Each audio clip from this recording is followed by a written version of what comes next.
Hello everyone. Before we start, make sure to like and subscribe to the channel. And leave a comment with where you're from and what time you're watching. That way, YouTube will keep showing you stories just like this one. Now, let's begin. 2 months into our marriage, my wife Jenna and I stumbled across what seemed like the deal of a lifetime while scrolling through budget travel sites at 3 in the morning. A rustic villa in Tuscany for less than half the usual rate, available for the exact week we needed. The photos showed sun-drenched stone walls covered in climbing jasmine, a pool overlooking endless hills of olive groves, and bedrooms with those gorgeous exposed wooden beams you only see in Italian architecture magazines. The listing came from a small agency called Bella Vista Rentals, and though their website looked pretty basic, the reviews seemed genuine enough. 28 years old and drowning in student loans, we figured we deserved at least one nice thing after our courthouse wedding. So we booked it immediately, sending the deposit through an international wire transfer that took forever to process at the bank. The drive from Florence Airport should have taken 90 minutes according to Google Maps, but we spent almost 4 hours winding through increasingly narrow roads that our rental Fiat barely squeezed through. Each turn took us deeper into the countryside, past abandoned farmhouses with caved-in roofs and fields that hadn't seen cultivation in decades. Jenna kept making jokes about horror movies while filming everything on her phone, but I could tell she was getting nervous when we lost cell signal about an hour from the villa. The property manager, a guy named Giorgio who spoke maybe 10 words of English, met us at a gas station 5 miles away because, according to him, the final stretch was too confusing for foreigners to navigate alone. He drove ahead in a beaten-up Alfa Romeo that belched black smoke, leading us down a dirt road so rough I thought we'd lose our exhaust system before we even arrived. The villa itself was exactly like the photos, which should have been our first real warning sign since nothing on vacation ever matches the advertising. Every detail was perfect, from the antique copper pots hanging in the kitchen to the fresh lavender bundles tied to each bedpost, almost like someone had staged it 5 minutes before we walked in. Giorgio handed us 3 different keys on a heavy brass ring, explaining through gestures and broken phrases that one opened the main door, another the pool house, and the third was for the cellar where they kept extra linens and cleaning supplies. He pointed at his watch and held up 8 fingers, then pointed at the morning sun, which we understood meant he'd check on us at 8 the next day. After he left, Jenna and I explored every inch of the place, marveling at the frescoed ceilings and the clawfoot bathtub big enough for 2 people, both of us giddy with disbelief that we'd scored such an incredible place for basically nothing. That first day passed like a dream sequence from one of those travel shows, where impossibly attractive couples drink wine at golden hour. We cooked pasta with tomatoes from the garden, skinny dipped in the pool under a blanket of stars, and made love on the terrace while crickets provided the soundtrack. Around midnight, exhausted from travel and too much Chianti, we collapsed into the massive 4-poster bed in the master bedroom. The mattress was one of those ancient horsehair things that molded perfectly to your body, and within minutes I was unconscious, not even stirring when Jenna got up to use the bathroom around 2 in the morning. The next thing I knew, sunlight was streaming through the shutters. The church bells from some distant village were ringing 7 times, and the space next to me in bed was cold and empty. At first I figured Jenna had gotten up early to photograph the sunrise, something she always talked about doing but never actually managed, because she hated mornings more than anyone I knew. I called out her name while pulling on yesterday's shorts, checked the bathroom, the kitchen where yesterday's wine glasses still sat unwashed, then walked out to the pool expecting to find her floating on one of those ridiculous flamingo rafts we'd found in the pool house. But the water was perfectly still, reflecting the cypress trees like a mirror, and her camera bag sat untouched on the dresser where she'd left it the night before. I searched every room twice, even checking ridiculous places like inside the armoire and behind the heavy curtains, telling myself she must be playing some elaborate prank, even though Jenna wasn't the type to think scaring people was funny. The villa felt different in the morning light, too quiet, like it was holding its breath. 20 minutes into my increasingly frantic search, I remembered the cellar Giorgio had mentioned, The one we hadn't bothered exploring yesterday because we were too busy living out our Tuscan fantasy. The wooden door was tucked behind the kitchen, painted the same faded green as the shutters, with iron hinges that screamed like a dying cat when I pulled it open. The smell hit me immediately, not the musty wine cellar scent you'd expect, but something chemical and sharp, like industrial bleach mixed with copper. A single bulb dangled from a wire at the bottom of the stone steps, casting these weird dancing shadows that made it hard to see clearly. The floor was bare concrete, and even from the top of the stairs I could make out dark stains spreading in irregular patterns, some old and brown, others fresh enough to still look wet. My brain kept trying to rationalize what I was seeing, maybe wine spills or water damage, but then I noticed the zip ties scattered in the corner, the kind police use for mass arrests, and a pile of women's jewelry tangled together like someone had dumped out a drawer in a hurry.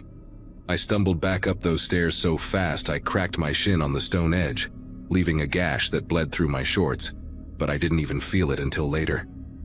My phone was dead upstairs, and when I tried to charge it, I realized the power had been cut sometime during the night.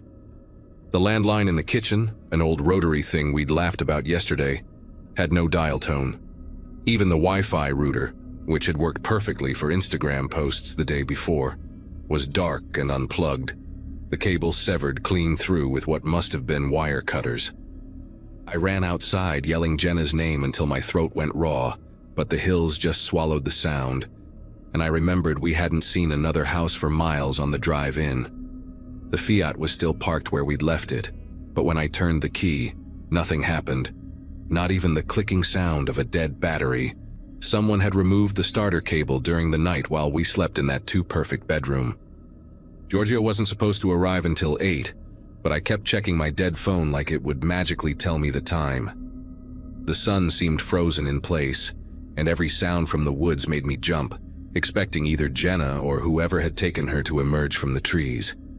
I found a knife in the kitchen, one of those huge Italian bread knives, and sat on the front steps gripping it so hard my knuckles turned white.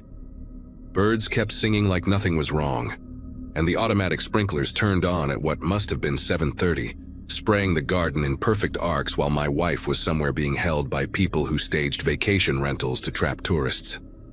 When I heard the distinctive rattle of Giorgio's Alfa Romeo climbing the dirt road, I almost cried from relief. But as the car pulled up, I saw he wasn't alone.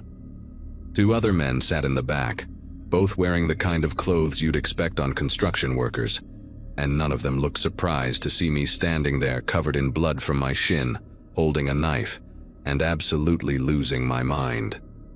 The taller man said something to Giorgio in Italian that made him laugh, a sound that belonged in a bar among friends, not in this nightmare I was living.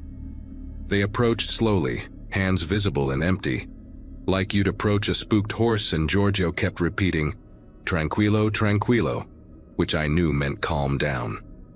The second man, younger with a scar that split his left eyebrow in 2, held up a cell phone showing a video of Jenna sitting in what looked like a warehouse. Duct tape over her mouth, but clearly alive, still wearing the sundress from yesterday. Giorgio finally spoke in his broken English, explaining that this was business, nothing personal, that my family would receive instructions for payment within 12 hours, and if everyone cooperated, we'd be back home telling this story like a bad dream. The scarred one pulled out a pair of those same zip ties I'd seen in the cellar, and I actually considered fighting, 3 against 1 with my pathetic bread knife. But then I thought about Jenna in that warehouse and let the knife fall onto the gravel. They zip-tied my wrists in front of me, loose enough that I didn't lose circulation, almost professional in their efficiency, then walked me to a white van I hadn't noticed parked behind the villa. Inside, the walls were lined with foam soundproofing, and there were water bottles in a cooler, granola bars in a box, even a portable toilet behind a curtain, like they'd done this enough times to work out the logistics of keeping hostages alive and functional. During the ride, Giorgio sat next to me scrolling through his phone, occasionally showing me photos of other couples who'd stayed at the villa, their smiling faces by the pool, at the dinner table, the same spots where Jenna and I had posed less than 24 hours ago. He explained in his limited vocabulary that most families paid within 3 days, that they had contacts at Western Union who made sure the transfers went through quickly, and that only one couple had ever tried to involve the police, which hadn't ended well for anyone. The younger guy drove while the tall one made phone calls in Italian, mentioning dollar amount that made my stomach turn, knowing my parents would have to sell their house to even get close to what these men expected. The warehouse was about 40 minutes away, tucked into an industrial area outside Arezzo, where the sound of machinery would mask pretty much anything. They kept us in separate rooms, but every few hours they'd let me see Jenna through a window, always from a distance, always brief, just enough to confirm she was still breathing. They gave us bottled water, sandwiches from a local shop, and even let us use a real bathroom with supervision, maintaining this weird professionalism like they were running a hotel instead of a kidnapping ring. On the second night, Giorgio brought me a cell phone to call my father, coaching me through exactly what to say, how to ask for the money without mentioning Italy or the police, just telling him we'd gotten into serious trouble and needed help immediately. I heard my dad's voice crack when he said he'd figure something out, and Giorgio nodded approvingly, patting my shoulder like I'd done a good job. They moved us twice over those 3 days, always at night, always in different vehicles, until I completely lost track of where we were. On the morning of the fourth day, they drove us to a rest stop near the A1 motorway, handed us our passports and a burner phone with one number programmed in it, and told us to call that number in exactly 1 hour to get our car keys back. Giorgio shook my hand before leaving, like we'd just concluded a business deal, and reminded me that they had our home address, our parents' addresses, and that their organization had people in the States too, so talking to anyone about this would be inadvisable. We found our rental car at another location 20 miles away, keys under the mat as promised, with just enough gas to reach the airport. Jenna didn't speak for the entire drive, just stared out the window at the Italian countryside that had seemed so romantic 4 days ago. We told the rental agency someone had stolen our car, and we'd found it abandoned. Told our families we'd gotten mixed up with some dangerous people but managed to pay them off, and never once mentioned the villa or the truth to anyone except you strangers on this forum, because honestly, who would believe us anyway? And more importantly, we still get emails sometimes from Italian addresses we don't recognize, just photos of tourist couples smiling by pools, a reminder that Giorgio and his friends are still out there, still watching.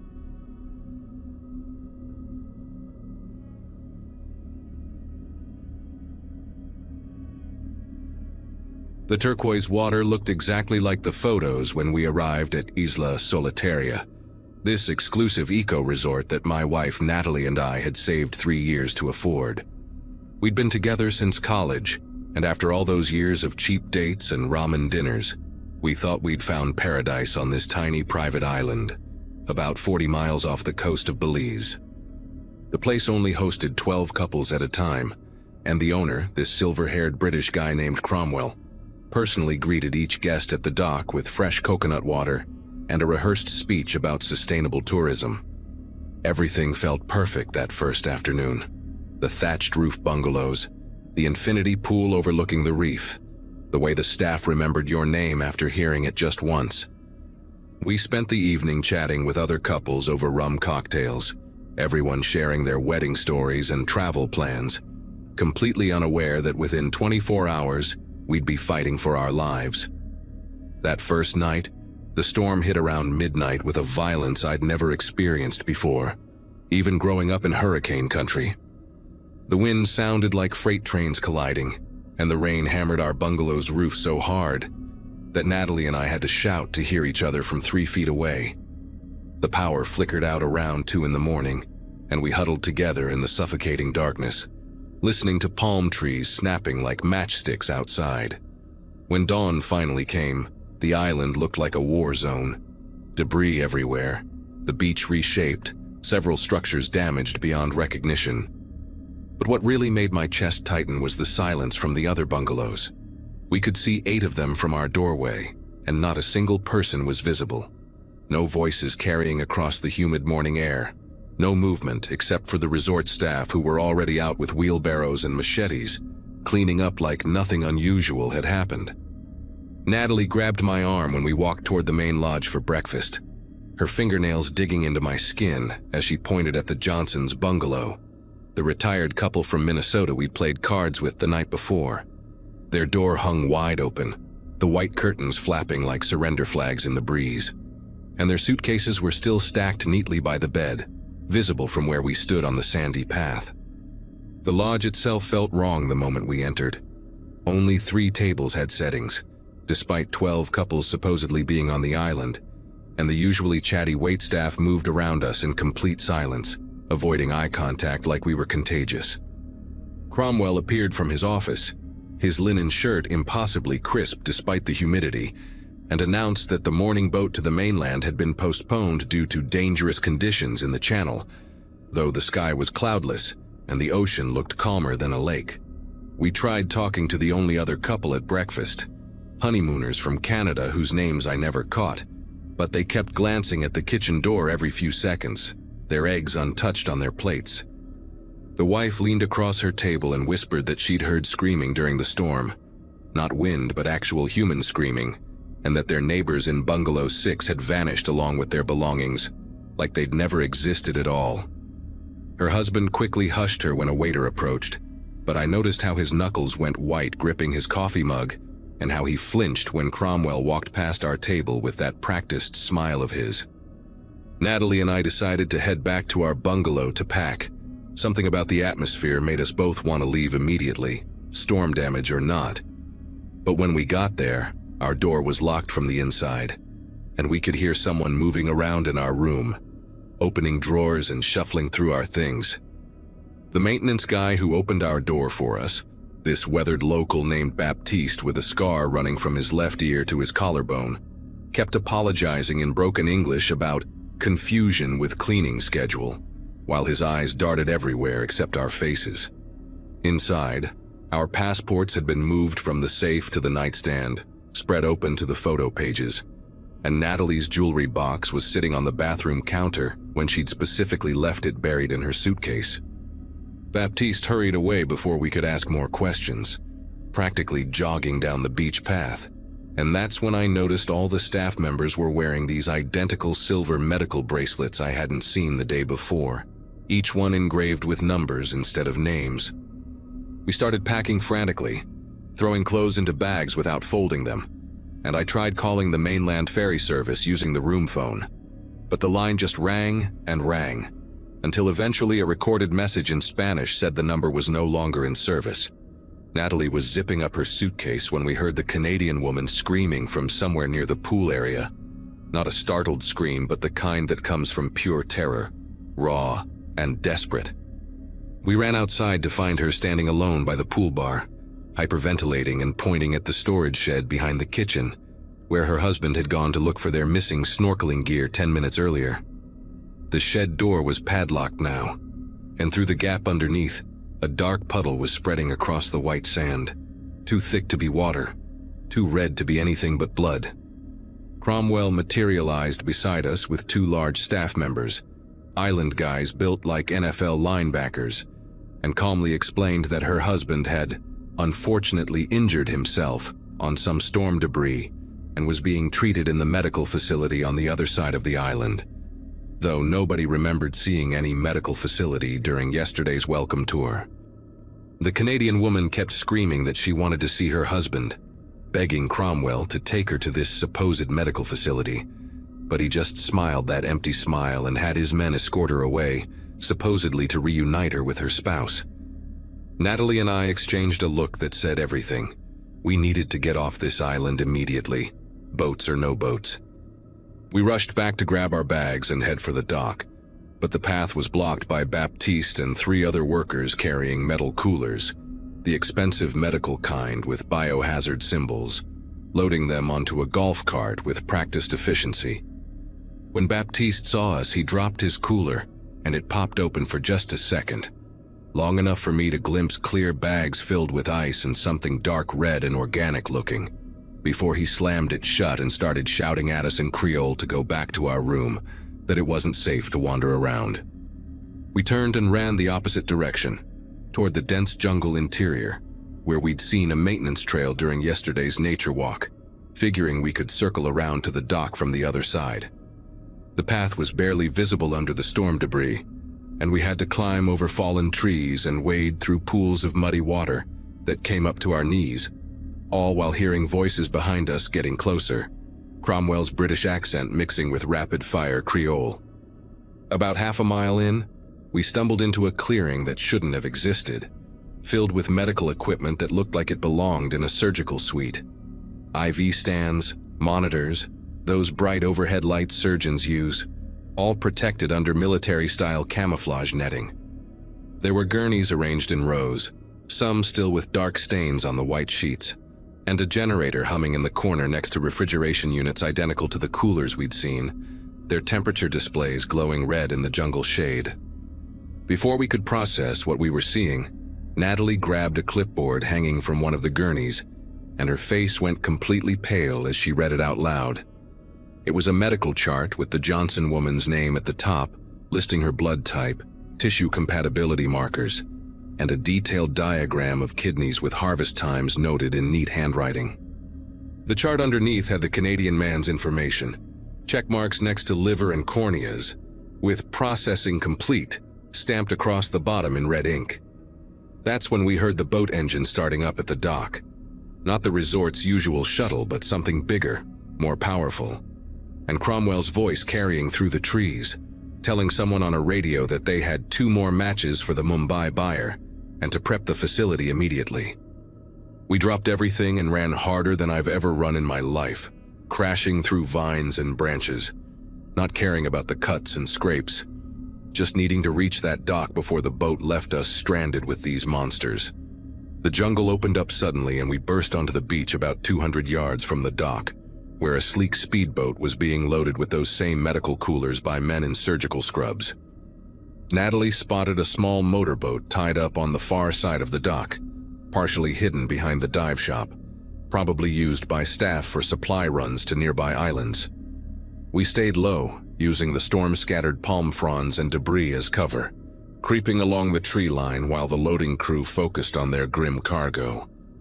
Just as we reached the dive shop, Baptiste emerged from behind a stack of oxygen tanks, holding a syringe filled with something clear, his scarred face expressionless as he moved toward us with the practiced calm of someone who'd done this before.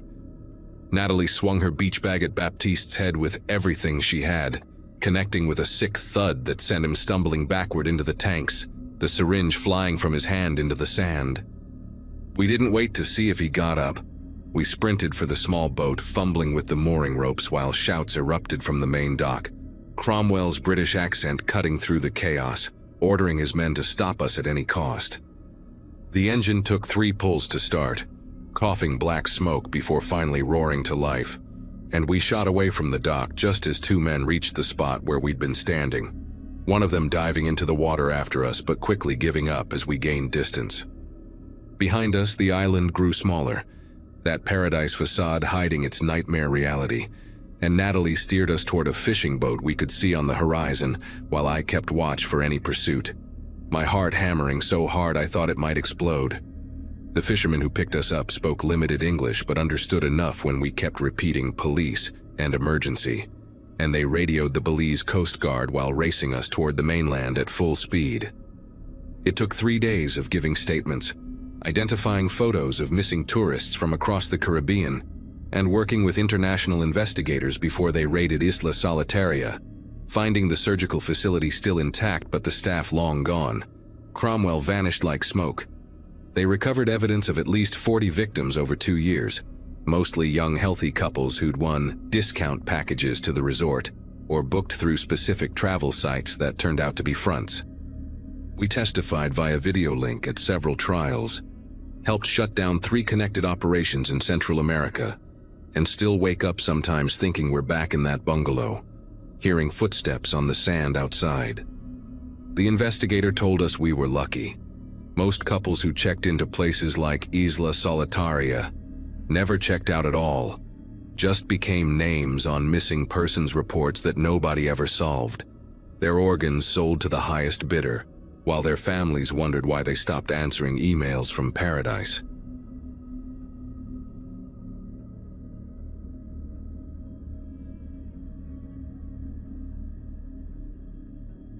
The nightmares haven't stopped since Vermont. Every single night brings me right back to that cabin, to those woods, to the moment everything went wrong. Sleep doesn't come easy anymore. When it does, I wake up screaming his name, drenched in sweat, reaching for someone who isn't there. It's been 8 weeks now, and the therapist says writing it all down might help, that sharing what happened could be part of the healing process. Part of me doubts anything will ever heal this wound, but here goes nothing. At 28, I thought I had life figured out. Decent job at a marketing firm in Boston. Finally married to my college sweetheart Nathan after 6 years of dating, and ready to start the next chapter of our lives together. We'd saved for 2 years for the perfect honeymoon, but with everything going on in the world, we decided to skip the tropical beaches and find something more intimate, more us. Nathan found the listing on this obscure rental site, and the moment we saw those photos of the cabin nestled between pine trees with mountain views, we knew it was exactly what we wanted. The drive up there in early October should have been romantic. Leaves changing colors, winding roads through small towns where everyone waves at strangers. The kind of New England postcard scenes you see in movies. Nathan kept making jokes about horror movie setups, asking if I'd packed my running shoes just in case we needed to escape some backwoods killer. I remember laughing, playfully punching his arm while he drove our rented SUV deeper into the wilderness. The GPS lost signal about 40 minutes before we reached the property, but the owner, Harold Brennan, had sent detailed directions that Nathan had printed out old-school style. Each turn took us further from civilization. First the paved roads became gravel, then dirt, until finally we were bouncing along what could barely be called a path. When we finally saw the cabin through the trees, it took my breath away. Not because it was beautiful, though it had its rustic charm, but because of how completely alone it felt. The nearest neighbor was supposedly 8 miles away, and cell service was non-existent. Harold had mentioned this in his emails, even suggesting we could pay extra for a satellite phone if we wanted. We'd declined, thinking it would be romantic to be completely disconnected for a week. Harold met us at the cabin around 4 that afternoon, pulling up in a mud-splattered pickup truck that had seen better decades. He was nothing like I'd imagined from our email exchanges, maybe early 60s, thin as a scarecrow, with these pale gray eyes that never seemed to blink enough. His handshake felt like grabbing a dead fish, cold and slightly damp, and he had this habit of licking his lips between sentences that made my skin prickle. He walked us through the cabin, showing us how to work the wood stove, where the firewood was stacked, how to prime the water pump if it got temperamental. The whole time he kept mentioning little things about previous guests, how the Andersons loved the sunrise from the bedroom window, how the Patel family had spotted a moose near the creek, how some photographer from New York had taken award-winning shots from the back deck. At the time, I thought he was just being a chatty host, trying to make us feel welcome. Nathan even joked later that Harold probably didn't get much company living out here. Before leaving, Harold handed us a laminated sheet with emergency numbers and pointed to a red mark on a hand-drawn map showing where we might get 1 bar of cell signal if absolutely necessary. About a 15-minute hike up the nearest hill. The first 2 days were everything we'd hoped for. We cooked breakfast together on the ancient gas stove, went for long walks following deer trails through the woods, made love in the afternoon when golden light streamed through the bedroom windows. Nathan had brought his guitar, and we'd sit on the porch in the evenings while he played old songs badly, and I laughed at his made-up lyrics. The isolation felt like a blessing. No work emails, no social media, no news about the outside world. Just us, the mountains, and the occasional wildlife visitor. On the second night, we saw a family of raccoons investigating the garbage bins, and Nathan spent 20 minutes trying to get the perfect photo with his camera. The cabin itself was cozy in that rustic way city people romanticize. Handmade quilts on the beds, cast iron pans hanging in the kitchen, shelves lined with yellowed paperbacks and board games from the 70s. There was something odd about the decor, though. Mixed in with the typical cabin stuff were these random mirrors, not decorative ones, but plain, functional mirrors placed in weird spots. One faced the bed at an angle, another was mounted high in the corner of the living room. and there was even a small one in the shower that served no obvious purpose. I mentioned it to Nathan, but he just shrugged and said, "Old houses always have weird quirks from different owners over the years." Everything changed on our third night. We'd spent the day hiking to a waterfall Harold had marked on his map, and we were exhausted in that good way that makes you sleep like the dead. Around 2 in the morning, Nathan suddenly sat up in bed, fully alert. I remember the moonlight catching his profile as he tilted his head, listening to something I couldn't hear yet. Then it came. A rhythmic creaking sound from somewhere outside, like metal swaying in the wind. Except there was no wind that night. The trees outside our window stood perfectly still in the moonlight. Nathan whispered that it sounded like it was coming from behind the cabin, near where the old tool shed stood. We lay there for maybe 10 minutes, just listening as the sound continued, steady and deliberate. Finally, Nathan's protective instincts kicked in. He pulled on his jeans and boots, grabbed the flashlight from the nightstand, and told me to lock the door behind him. I begged him not to go, even offered to come with him, but he insisted it was probably just a loose gutter or maybe an animal caught in something. He kissed my forehead and said he'd be right back. Just wanted to make sure everything was secure so we could sleep peacefully. Those were the last words he ever said to me. I watched from the bedroom window as his flashlight beam cut through the darkness, moving along the side of the cabin toward the back. The creaking stopped the moment he rounded the corner out of my sight. I waited, counting my breaths, telling myself he'd reappear any second with some silly explanation. 5 minutes passed, then 10. At the 15-minute mark, I called out his name from the window, quietly at first, then louder. Nothing. Not even an echo back. The forest had gone completely silent. No insects, no rustling leaves, no night birds. That kind of silence that makes your ears ring and your heart pound because nature is never that quiet unless something is very wrong. I threw on my coat over my pajamas, grabbed the only other flashlight we had, a weak penlight from my purse, and stepped out onto the porch. The wooden boards groaned under my feet, the sound explosively loud in the unnatural quiet. I made my way to the corner of the cabin where I'd last seen Nathan's light, my pathetic beam barely penetrating the darkness. Behind the cabin, the tool shed door stood wide open, swinging slightly despite the still air. Nathan's flashlight lay on the ground about 10 feet from the shed, still on, its beam pointing toward the tree line. Next to it, dark stains in the dirt that looked black in the darkness but would later be confirmed by police as blood. Panic took over every cell in my body. I ran back to the cabin, slamming the door behind me, my mind racing through options that all seemed impossible. No cell phone service, no car keys. Nathan had them in his pocket. And the nearest help was 8 miles through woods I didn't know in pitch darkness.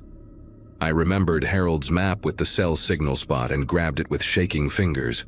But the thought of hiking 15 minutes uphill alone, leaving the relative safety of the cabin, knowing something had happened to Nathan out there, paralyzed me.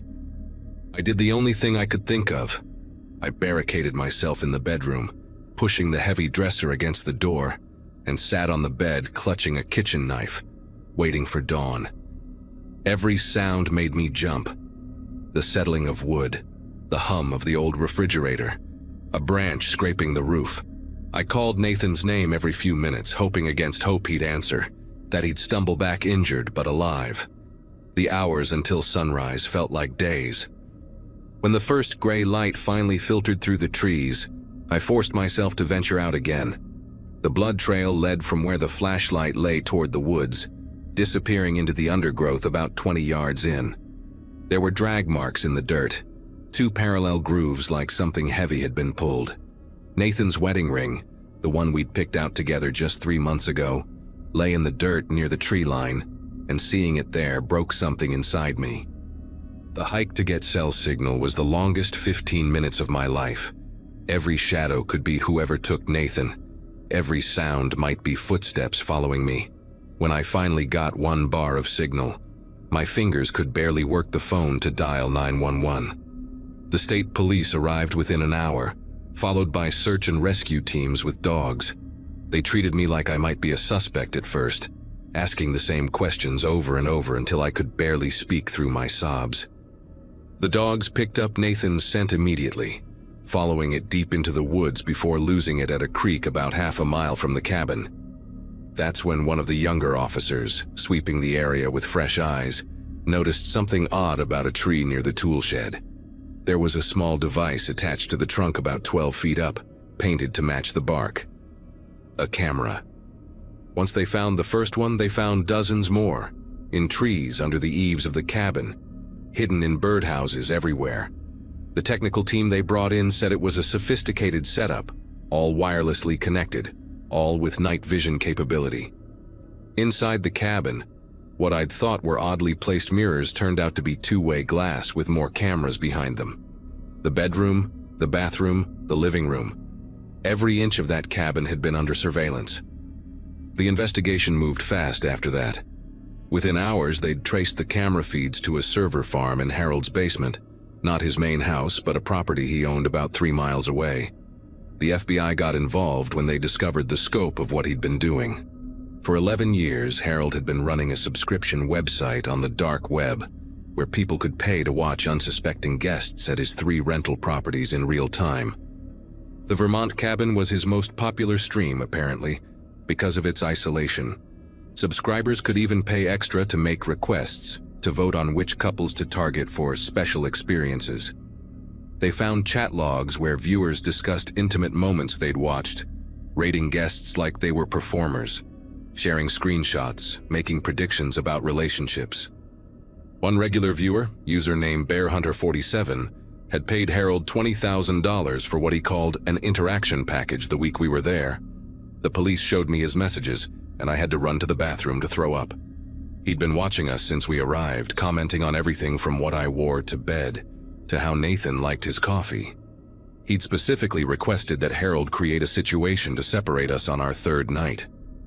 Harold broke down during interrogation and gave them everything. He admitted to using speakers hidden in the woods to create sounds that would lure curious guests outside at night. Usually nothing more happened. He just wanted dramatic footage for his viewers, people getting scared, maybe some arguments between couples. But BearHunter47 was different. Harold claimed he didn't know exactly what the man had planned, just that he'd arrived that afternoon before the creaking sounds started, that he was supposed to wait in the tool shed, and that Harold would get another payment once he completed whatever he intended to do. The man's real name was Christopher Voss, a 43-year-old logistics manager from New Hampshire, with no prior record, just a normal-looking guy with a wife and 2 kids who spent his evenings watching strangers through hidden cameras. The police found Nathan's blood in his van, along with rope, surgical tools, and a collection of items taken from previous guests Harold couldn't explain. Pieces of jewelry, driver's licenses, even a journal from a woman who'd stayed at the cabin in 2017. They tracked Voss to a hunting property his family owned in the White Mountains. By the time they got there, he'd already burned most of the evidence, but they found enough DNA evidence to connect him to Nathan and at least 2 other missing persons cases from New England. They never found Nathan's body. Voss refused to talk even with a plea deal on the table, just sat there with this blank expression during every interrogation. The prosecutors said they had enough physical evidence to convict him without a confession. Nathan's blood in his vehicle, his DNA at the cabin, the digital trail of payments and messages. He got life without parole, but that doesn't bring Nathan back. Harold got 25 years for his part in it all, and they're still tracking down the hundreds of subscribers who'd been watching his streams over the years. Some were just lonely perverts, but others, like Voss, were something much worse. The FBI agent assigned to my case told me they'd prevented at least 3 other planned interactions after seizing Harold's servers. 3 other couples who have no idea how close they came to living through what I did, or worse. The other 2 properties Harold operated were in Maine and New Hampshire, both marketed to couples looking for romantic getaways. The agent said some subscribers had been watching the same couples year after year, since many returned for anniversary trips. One couple had been watched on 4 different occasions without ever knowing it, their most intimate moments broadcast to strangers who discussed them like characters in a TV show. What haunts me most isn't just that Nathan is gone. It's knowing that our last days together, what should have been private moments between newlyweds, were entertainment for strangers. They watched us make breakfast, saw us kiss goodmorning, observed our little arguments about which trail to hike, witnessed our lovemaking. Every sweet nothing Nathan whispered to me, every inside joke we shared, every vulnerable moment. All of it was consumed by people sitting in dark rooms, getting off on our privacy being violated. I found out later that clips from our stay were already being shared on certain forums before Nathan disappeared, tagged with our first names and descriptions of us, like we were adult performers. Sometimes I wake up at night, convinced I can feel eyes on me even in my new apartment with its checked and rechecked locks, its absence of mirrors, its every corner examined for cameras. I've moved twice since October, changed jobs, legally changed my last name back to my maiden name to make myself harder to find online. But I know those videos are still out there somewhere, that strangers still have pieces of our life together, our last week together. The FBI says they're doing everything they can to scrub them from the internet, but we all know that's impossible. Once something is online, it's there forever, being traded in dark corners by people who see tragedy as entertainment. Nathan's mother calls sometimes, and we cry together, bonded by this specific kind of loss that no one else can really understand. Losing someone not just to murder, but to a spectacle, a show we never auditioned for.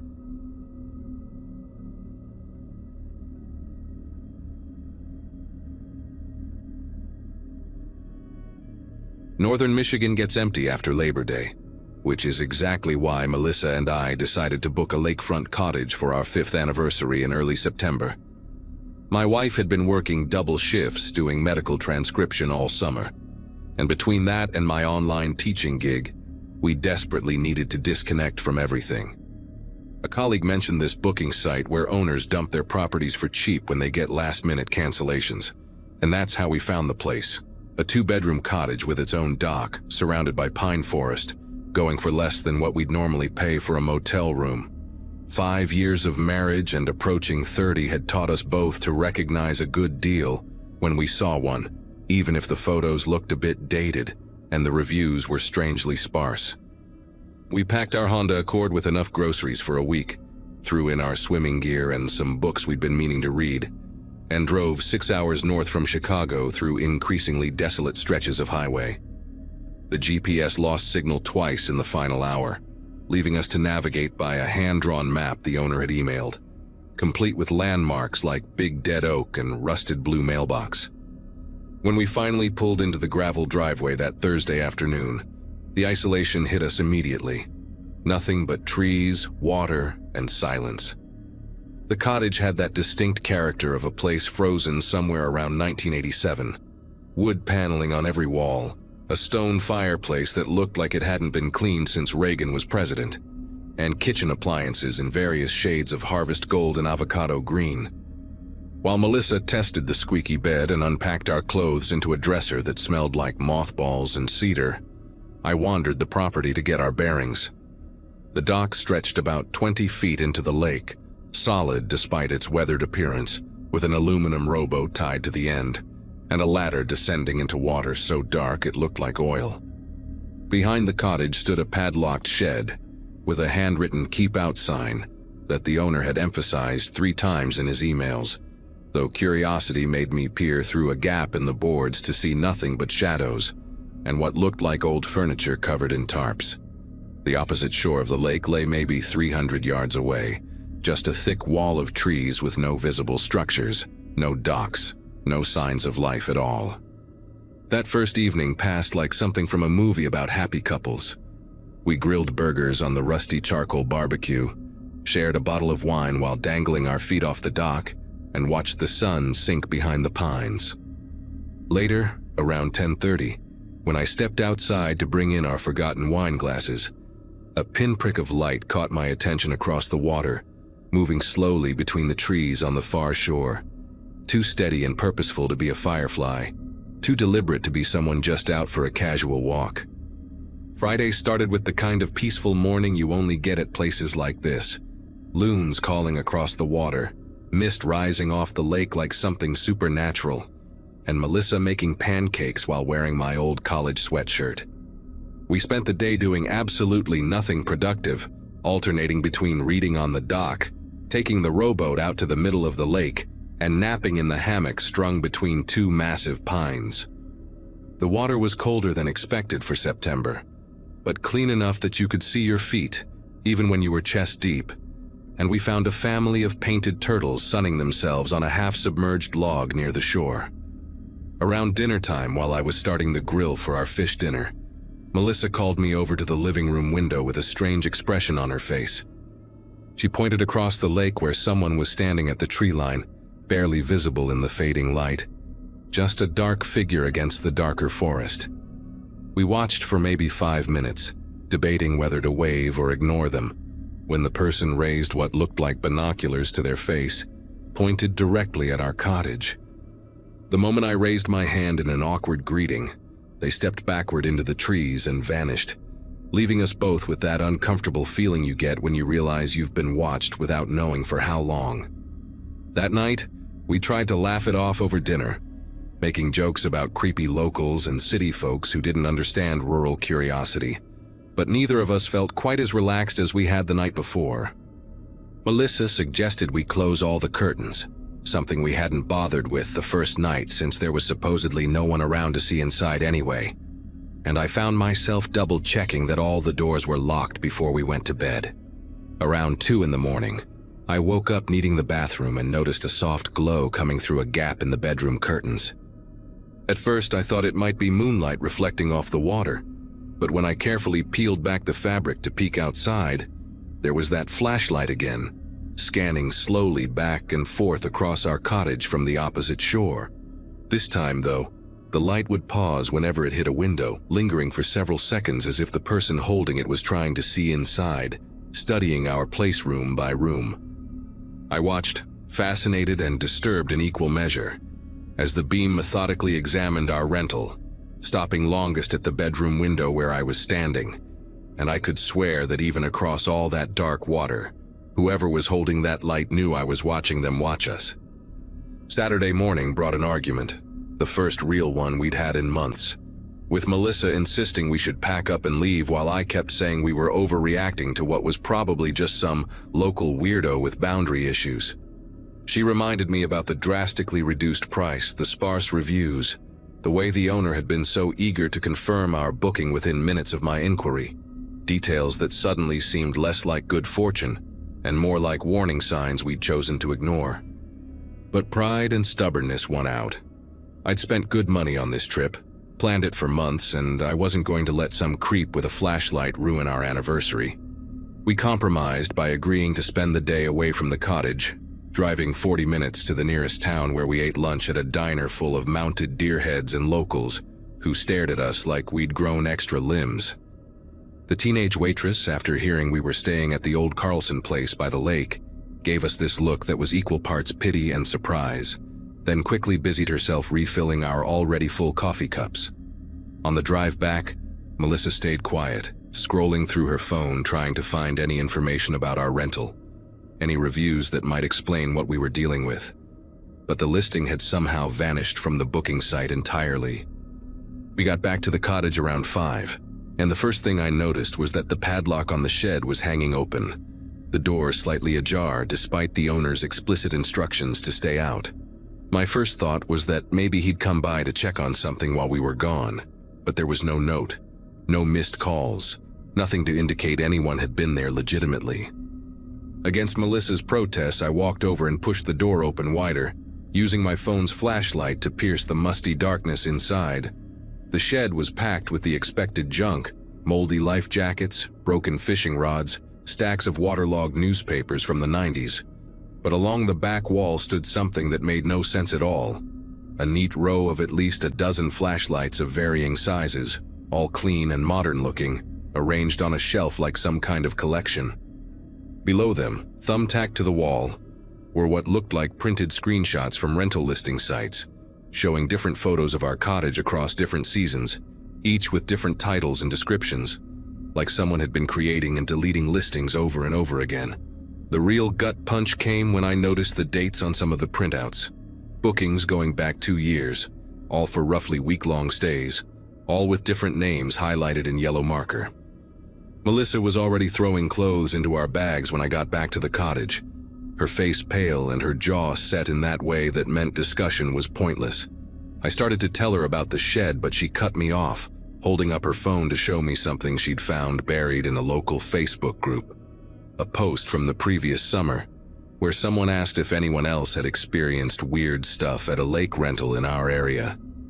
The comments were mostly deleted, but one remained from a woman saying she and her husband had cut their stay short after someone kept watching them from across the lake, and that when they'd complained to the owner, he'd seemed confused and claimed he didn't know what property they were talking about. That's when the pieces started clicking together in the worst possible way. The too good price, the eager booking confirmation, the owner who only communicated through email and had insisted on payment through a wire transfer. We'd been so focused on the person watching us that we'd never considered the possibility that the actual owner of this cottage might have no idea we were even here. The sound of footsteps on the deck made us both freeze, heavy and deliberate. Definitely not an animal. And when I peered through the kitchen window, I saw a man standing at our door, not knocking, just standing there with one hand pressed against the wood like he was feeling for vibrations. He was maybe 60, wearing clothes that looked like they'd been washed in lake water and dried in the sun too many times. Everything slightly gray and stiff-looking, hanging on a thin frame that seemed built for crawling through small spaces. His hair grew in uneven patches, like he'd been cutting it himself without a mirror, and his fingernails were so long they clicked against the door as he ran his hands across it. When he finally knocked, 3 slow, measured raps, Melissa grabbed my arm so tight it hurt, shaking her head violently, but something in me needed to know what we were dealing with. I opened the door just a crack, keeping the chain on, and the smell hit me immediately. Mildew and earth and something chemical like old batteries. His eyes were the worst part, not threatening or angry, but eager in a way that made my stomach turn, like a kid about to show you his favorite toy. He asked if we were enjoying our stay in a voice that sounded unused, raspy, and too high for his size.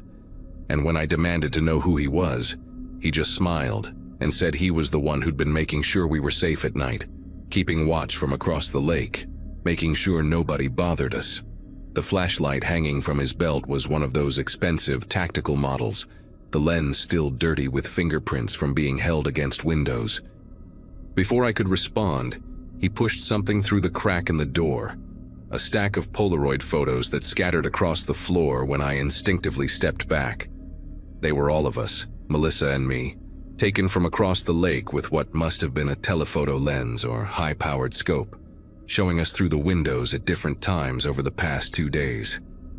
Eating breakfast, reading on the couch, getting ready for bed, private moments we thought were just ours, all captured with disturbing clarity. But mixed in with our photos were others, older ones with different couples in the same cottage, doing the same ordinary things, unaware they were being documented like specimens in some sick collection. The man kept talking while I stared at the photos, explaining in his broken voice how he'd been living across the lake for 15 years, how the cottage had been empty for so long until he figured out how to list it online, how he picked nice couples who looked like they needed a quiet getaway. The money from the rentals, he said, went into a separate account he'd set up to pay the property taxes and keep the electricity on, keep his watching post functional. He seemed genuinely confused when I started yelling at him to leave, tilting his head like a dog hearing a strange sound, asking if we didn't like how he'd maintained the place, if the sheets weren't clean enough, if we needed more towels. The situation spiraled fast after that. I slammed the door in his face while Melissa called 911, but our cell service kept cutting in and out, the calls dropping after a few seconds of static. Through the window we could see him still standing on the deck, not trying to break in, just standing there swaying slightly like he was listening to music only he could hear. After 10 minutes of failed phone calls, we decided to risk it, grabbing our bags and car keys, leaving everything else behind. The moment we opened the door, he stepped aside politely, even offered to help with our bags. still seeming oblivious to why we were terrified of him. We ran to the car, and as I fumbled with the keys, he called out that he had something to show us, something that would explain everything, something special he'd built just for his guests. The engine turned over on the third try, and as we peeled out of the driveway, gravel flying everywhere. I saw him in the rearview mirror pulling up a metal hatch hidden in the ground near the shed, disappearing into whatever was beneath it like he was going home. We drove for 20 minutes before finding enough signal to call the police, our hands shaking so bad we could barely hold our phones. The sheriff's department took our report at a gas station parking lot, 2 deputies writing everything down while shooting each other looks that suggested this wasn't their first call about that cottage. They followed us back, bringing backup, and what they found turned into something that made the local news for weeks afterward. The man, whose name turned out to be Vernon Keller, was already gone, but the tunnel system they discovered beneath the property was extensive, a network of passages he'd dug over more than a decade, connecting the cottage to 3 different observation points around the lake, including a furnished underground room directly beneath the master bedroom. The walls of his main chamber were covered with those screenshots I'd seen in the shed, but also hundreds more photos of couples dating back years, all carefully organized in photo albums labeled with dates and names he'd apparently harvested from their fake booking confirmations. The police found his actual residence built into a hillside across the lake, camouflaged so well it was invisible from the water, where he'd been living off the rental income while perfecting his underground network.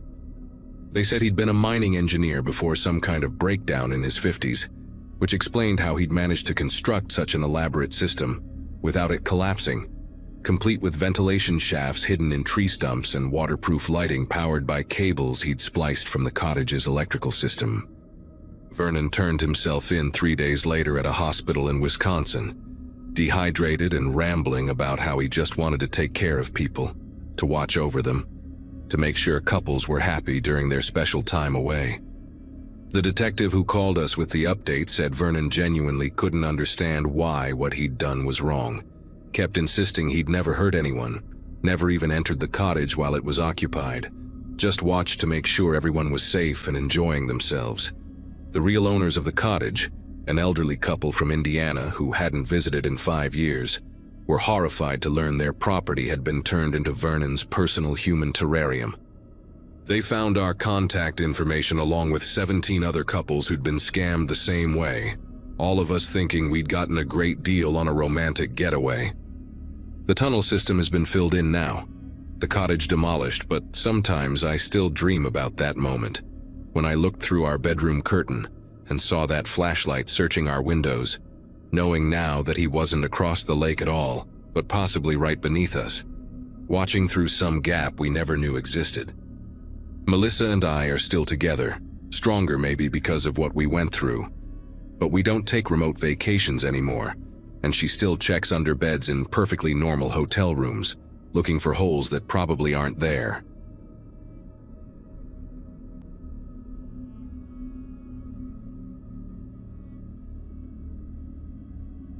June in Texas hits different when you're driving through the desert with someone you just married. Brian and I had been husband and wife for exactly 4 days, still giddy from our Dallas wedding, still figuring out how those words sounded when we said them out loud. The honeymoon plan was nothing fancy, just the 2 of us, a rental car and 3 weeks to drive wherever the roads took us through the Southwest. We'd head through Texas, cross into New Mexico, maybe reach Arizona before flying home from Phoenix. Both 27 that year, we'd been planning this trip forever. Brian managed construction sites in Houston, and I taught 5th grade at an elementary school near downtown. Every paycheck for 2 years, we'd put something aside, determined to start our marriage with an adventure. That first night after leaving Dallas, we'd crashed at some forgettable chain hotel outside Fort Worth. The second night, though, we decided to take the scenic route, driving south along roads that ran parallel to the border. The gas gauge read just above a quarter tank when we realized how badly we'd misjudged the distances between towns. Nothing but desert stretched ahead according to our phones, maybe 100 miles before the next actual city. Brian kept mentioning that Exxon station we'd passed an hour back, how we should have stopped, but I'd been eager to cover more ground before dark. Then we spotted this hand-painted wooden sign, weathered and leaning slightly.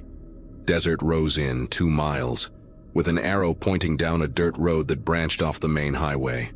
The GPS showed nothing there, just empty space, but we could make out lights in the distance, golden and warm against the purple desert twilight.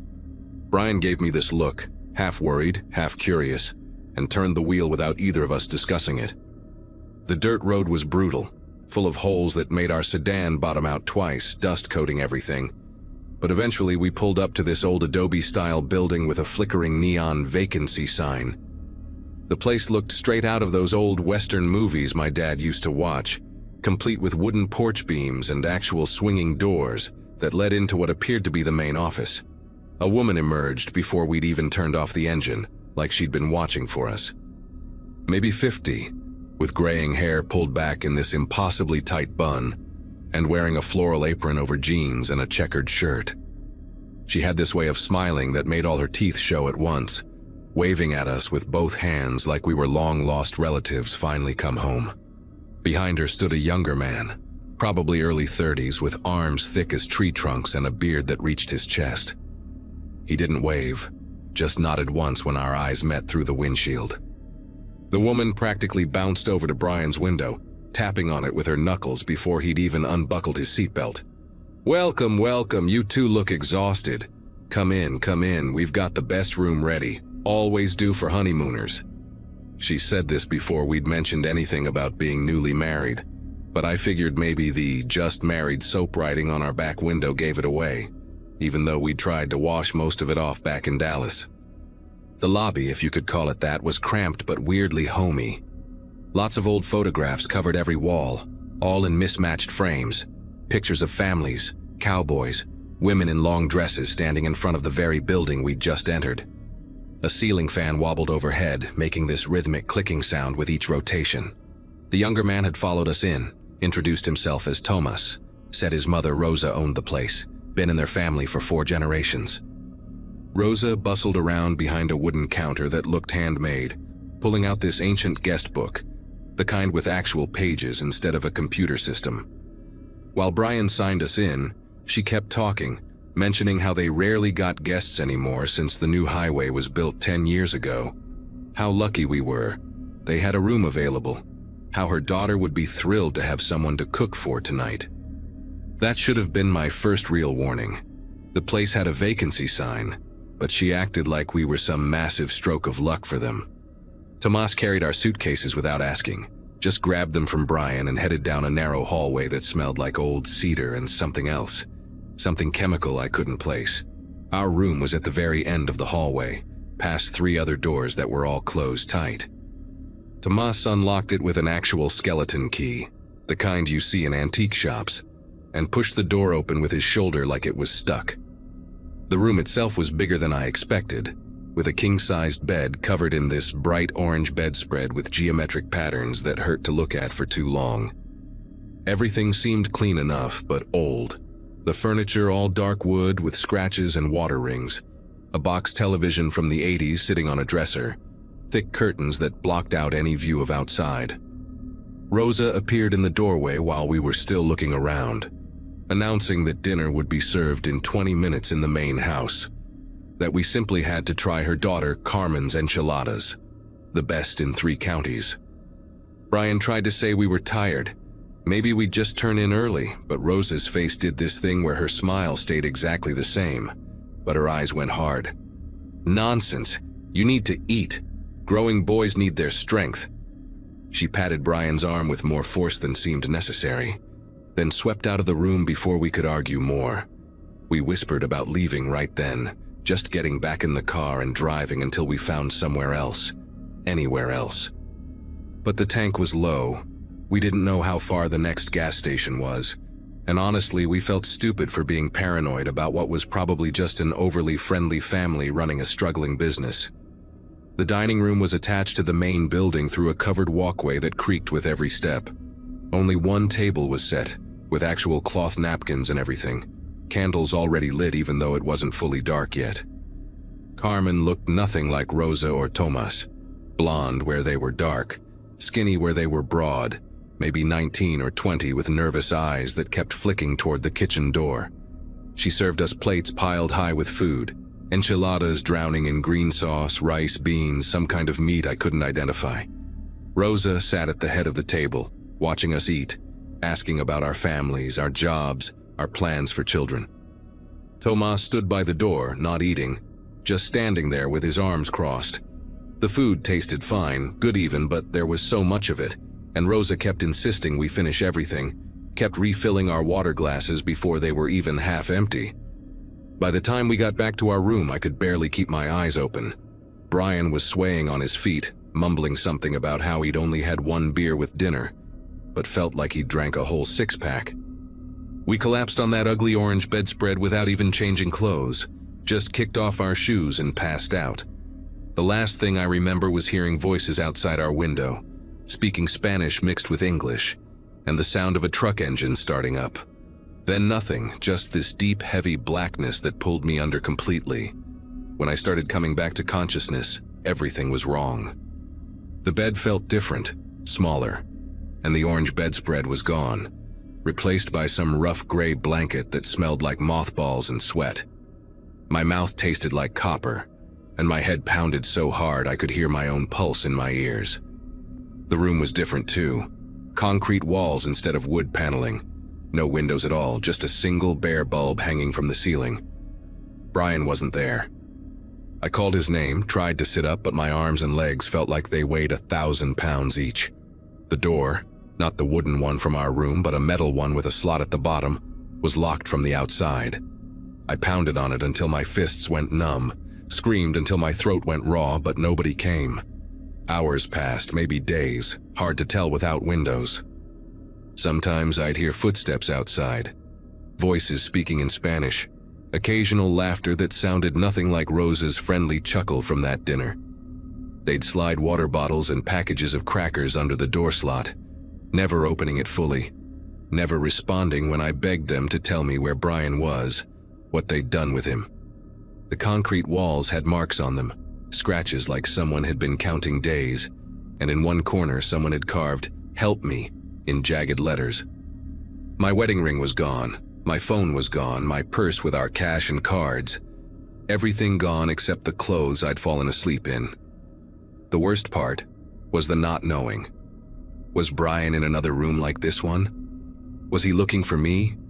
Was he even still alive?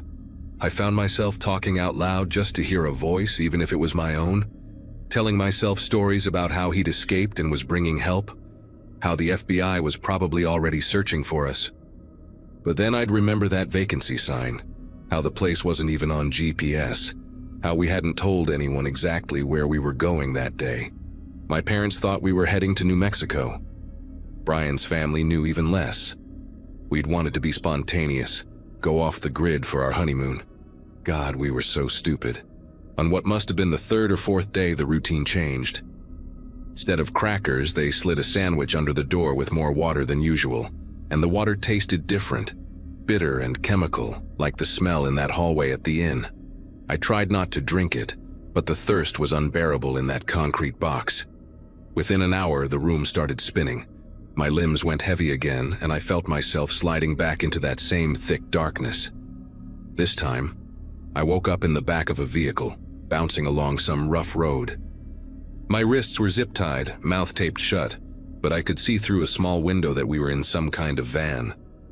Two men sat in the front seats, neither of them Tomas, talking casually in Spanish about soccer scores and weekend plans like they were on any normal work commute.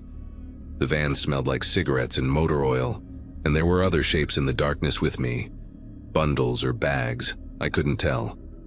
We drove for what felt like hours. Every time I started to focus, to try to remember turns or count minutes, another wave of whatever drug they'd given me would pull me back toward unconsciousness. At some point, I heard one of them make a phone call, mentioning numbers, not names, just numbers, and saying something about the teacher being ready for pickup. That's when it really hit me. I wasn't a person to them anymore, just product with a label, a profession that probably made me seem docile, trustworthy, easy to control. The van stopped suddenly, and I heard shouting outside, different voices, maybe an argument about money from what little Spanish I could understand. One of the men up front cursed, said something about "policía" and "checkpoint," and suddenly they were both out of the van, doors slamming, footsteps running. I waited, heart hammering, for someone to come back, but there was just silence, then distant sirens, getting closer. I started kicking the van walls, screaming through the tape, making as much noise as I could with my bound hands and feet. The sirens got louder and I heard car doors, radio chatter, someone speaking English with a heavy accent calling for backup. When they finally opened the van's back doors, the sunrise blinded me. 2 state troopers stood there, hands on their weapons, looking as shocked as I felt. They cut the zip ties, peeled off the tape, kept asking if I was hurt, where I'd come from, how long I'd been in there. But my brain was still foggy from the drugs, and all I could manage was Brian's name, over and over, begging them to find Brian. They found me on Highway 90, about 200 miles from where we'd stopped at the Desert Rose Inn, though I didn't know that until later. The officers said the van was registered to a fake company, and the men who'd been driving it were nowhere to be found. They took me to a hospital in Del Rio, where I spent 3 days getting the drugs out of my system and trying to make sense of what happened. The FBI got involved, said the inn was a known waypoint for trafficking operations, that they'd been investigating it for months, but could never get enough evidence. Rosa, Tomas, Carmen. None of those were their real names, and by the time law enforcement got to the inn, the place was abandoned, cleared out like nobody had ever been there at all. They found Brian 5 days later, wandering along a road near Laredo, dehydrated and confused but alive. He'd been kept in a warehouse with 6 other men, all being prepared for forced labor trafficking to farms across the border. He escaped when one of the guards got drunk and forgot to lock a door properly. We were lucky, they told us. Most people who disappear into these operations are never found, especially not alive and relatively unharmed.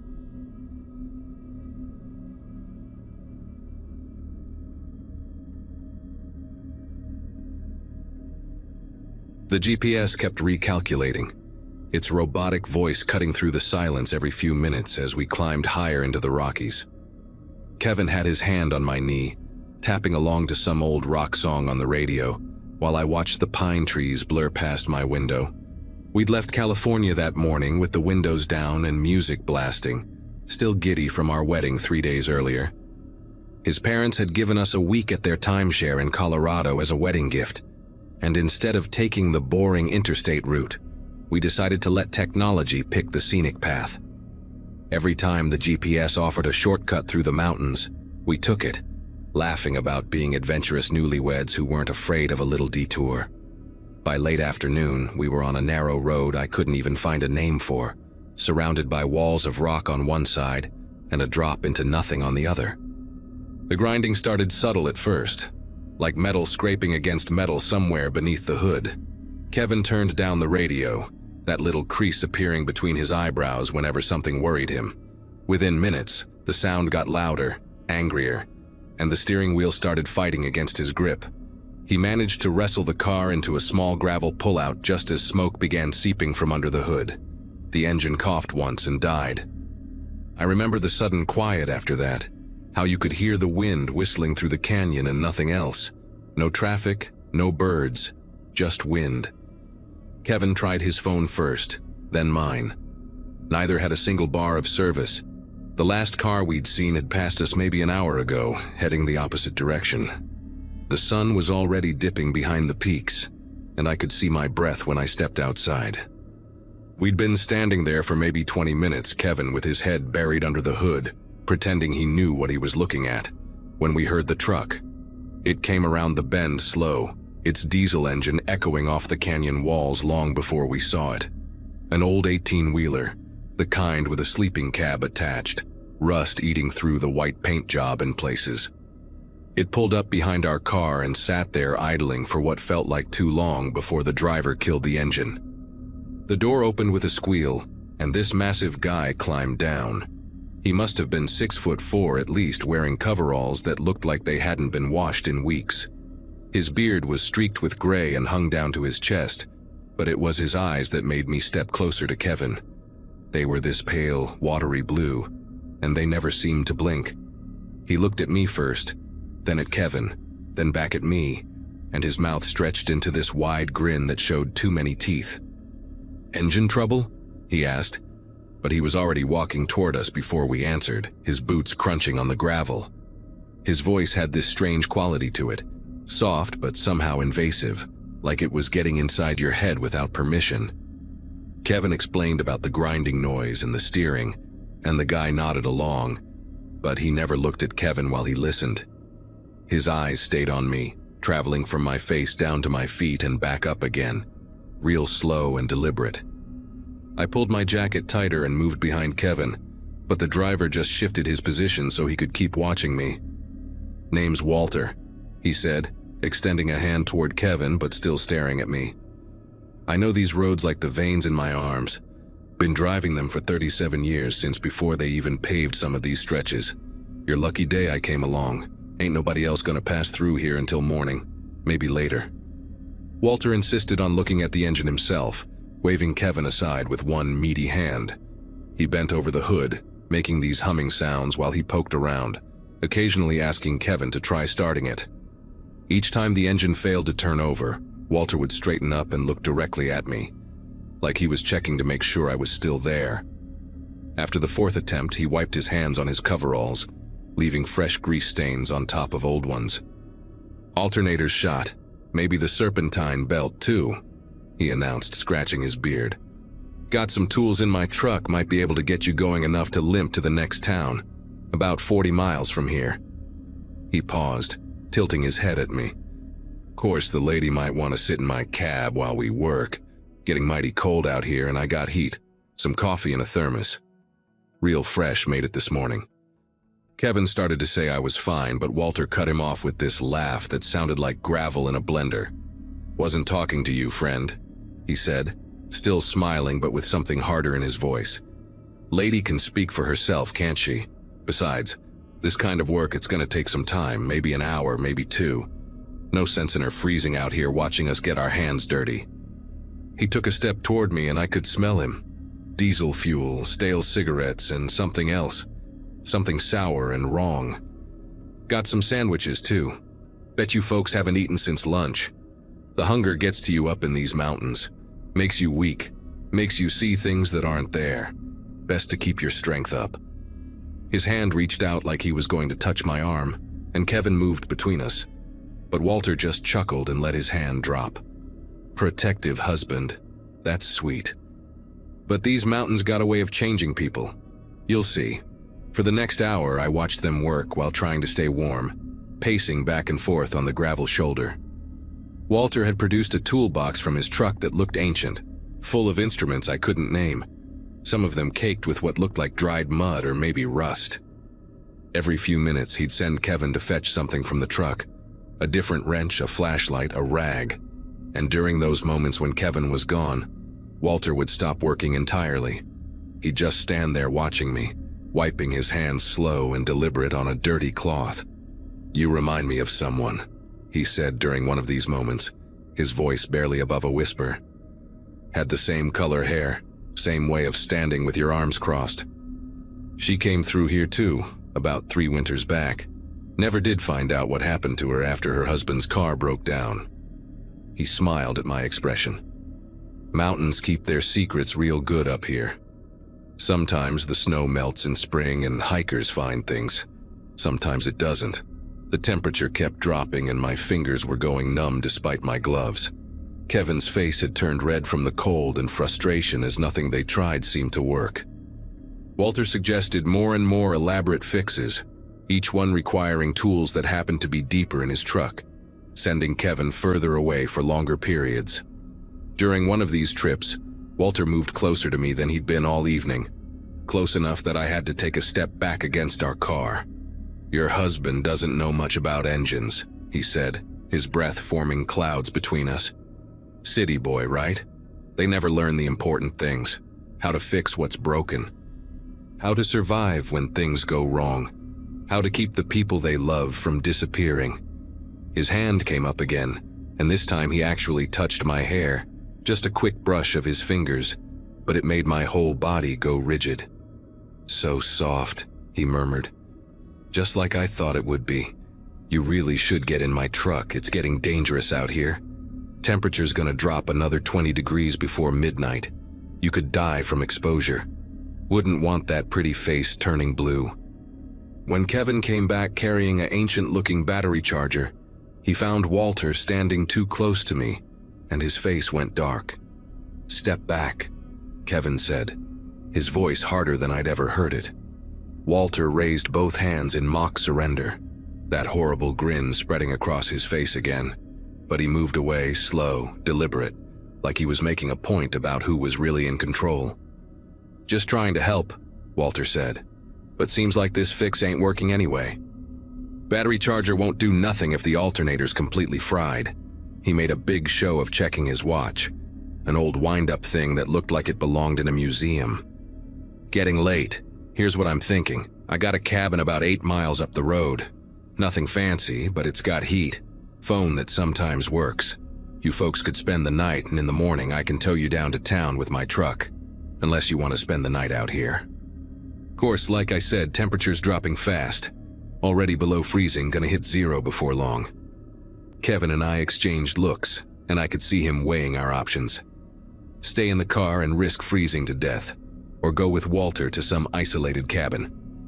Before we could discuss it, Walter added, "Could just take the lady if you want to stay with your car. Make sure nobody messes with it during the night. These mountains, they get all kinds of folks passing through. Some of them ain't as friendly as me." The way he said friendly made my skin prickle. Kevin immediately said no, we stay together, and Walter shrugged like it didn't matter to him either way. "Follow me then," he said, already walking back to his truck. "Road gets tricky in the dark. Easy to drive right off the edge if you don't know where the turns are. Happened to a family from Nevada last winter. Took 3 days to find them at the bottom of the ravine. The cold had preserved them real nice though, almost like they were sleeping." He climbed into his cab and started the engine, the headlights cutting through the darkness that had settled complete around us. We had no choice but to get back in our car and let Walter tow us with a thick chain he produced from somewhere in his truck. The ride was nightmare-inducing, being pulled through the darkness on a narrow mountain road, our dead car swaying with each turn, completely at Walter's mercy. Kevin kept pumping the brakes to maintain some control, his knuckles white on the steering wheel. Through the rear window of Walter's cab, I could see his silhouette, and sometimes I swear he was looking back at us through his mirrors instead of watching the road. After what felt like hours but was probably 20 minutes, Walter's truck slowed and turned onto a dirt path I wouldn't have seen even in daylight. Tree branches scraped against our windows as we were dragged deeper into the forest. Finally, a small structure appeared in the truck's headlights, a wooden cabin that looked like it had been built decades ago and forgotten. No other buildings visible, no lights except what came from Walter's truck, no sign that anyone else had been here in years. Walter unhitched our car and stood there in his headlights waiting for us to get out. "Home, sweet home," he called out, his voice carrying strange in the thin mountain air. The cabin door wasn't locked, just pushed open when Walter leaned his shoulder against it. Inside, he lit a kerosene lantern that threw wild shadows on the walls, revealing a single room with a wood stove, a table with 3 mismatched chairs, and a bed in the corner covered with what looked like animal pelts. The smell hit me immediately. Must, decay, and something chemical I couldn't identify. Walter started building a fire in the stove, humming that same tuneless sound from before. "Make yourselves comfortable," he said without turning around. "Got some beans in cans, some jerky I dried myself. Bathroom's the outhouse around back, but I wouldn't go out there alone. Had a woman get turned around in the dark last year, wandered into the woods. Found her 2 weeks later, about a mile from here. The animals had gotten to her by then." Kevin put his arm around me, pulling me close, and I could feel him trembling. From cold or fear, I couldn't tell. The next part comes in fragments, like a broken film reel with sections missing. I remember Walter opening a cabinet and pulling out a bottle of something clear, insisting we drink to warm our bones. Kevin refused at first, but Walter's demeanor changed, the fake friendliness dropping away like a mask. "I don't like ungrateful guests," he said, his voice flat and dangerous. "Man offers you shelter from freezing to death. Least you can do is share a drink with him." The liquid burned going down, tasted wrong, medicinal and bitter. Walter watched us drink, then poured another round and another. The room started tilting, the shadows from the lantern becoming alive, writhing on the walls. Kevin was saying something about needing to leave, standing up too fast. And then Walter was between him and the door, so much bigger than I'd realized. There was a struggle. I remember the sound of furniture breaking, Kevin yelling my name, and then a wet crack that made everything go silent. The last clear memory I have is Walter's face close to mine, his breath hot and foul, saying something about how the mountains had chosen me, how I was meant to stay. After that, it's just flashes, being dragged through snow, the cold so intense it felt like burning, branches tearing at my clothes and screaming that might have been mine or might have been the wind. Then nothing. Complete blackness. I woke up walking along the highway as the sun was rising, covered in mud and pine needles. My clothes torn, no idea how I'd gotten there. A ranger found me like that, stumbling down the center line, unable to tell him anything except our names. They searched for Kevin for 3 weeks. They found our car at the pullout where it broke down, but no sign of the cabin, no tire tracks from any truck, and no one at any local store or gas station had ever heard of anyone named Walter fitting that description. The only evidence Kevin had ever been there at all was his wedding ring, found in the mud about 50 feet from our car, and scratch marks on a tree nearby that looked like someone had tried to climb it. The investigators kept asking me about the drugs in my system.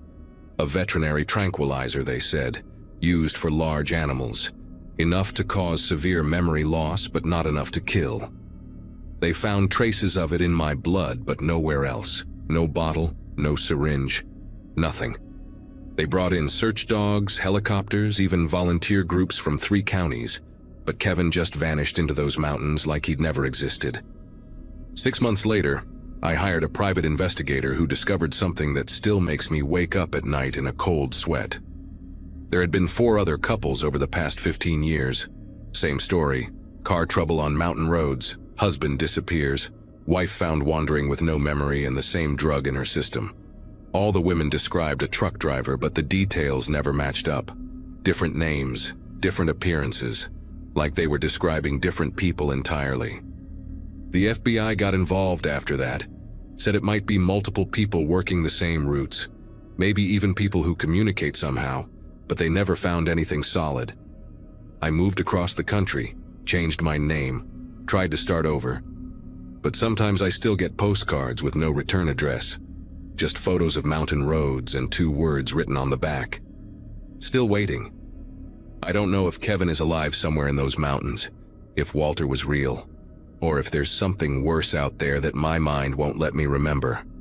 All I know is that I'll never take another mountain road as long as I live, and when people ask me about being a widow, I tell them my husband died in a car accident, because that's easier than explaining that he simply disappeared into thin air while something unspeakable happened to me that my own mind has chosen to erase.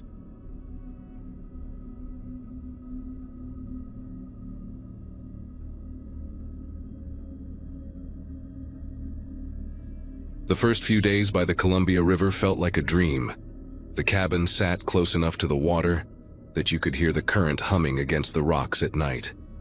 My wife, Emily, had picked the place after scrolling through endless listings. She wanted somewhere quiet enough to hear her own thoughts, as she said. It was a simple wooden cabin, 1 bedroom, a porch swing, and a trail that wound through tall cedar trees behind it. We spent our evenings cooking together, talking about the future, watching the sun fade behind the hills. It felt peaceful, too peaceful maybe, the kind of quiet that makes you notice every creak in the walls.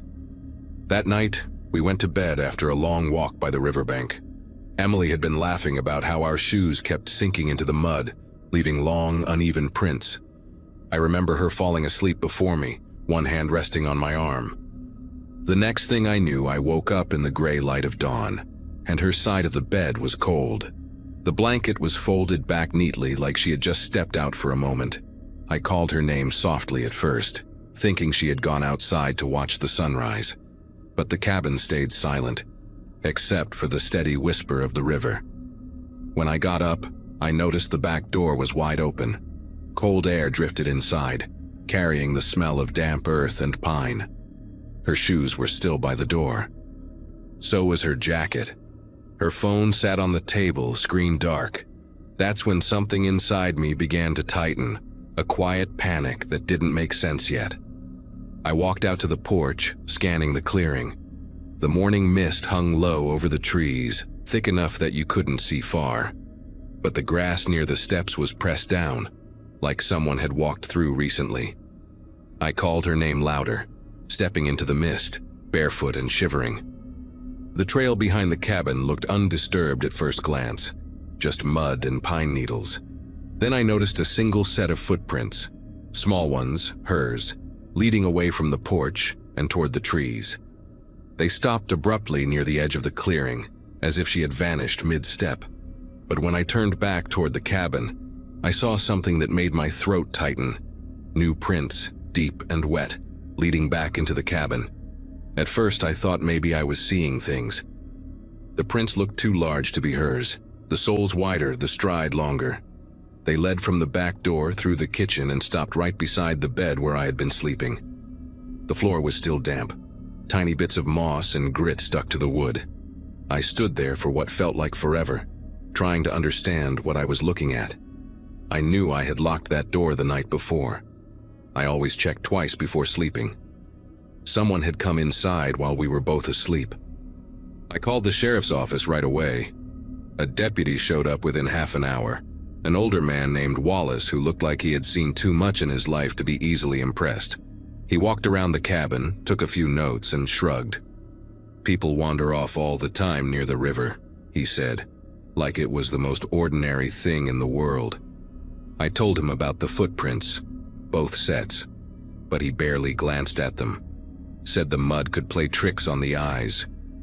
When he left, he promised to send someone to look around, but I could tell he didn't believe a word I'd said. That afternoon, I went searching on my own. The forest behind the cabin stretched for miles, thick with cedar and ferns that brushed against your clothes as you passed. The air had that heavy, quiet weight that makes every sound stand out.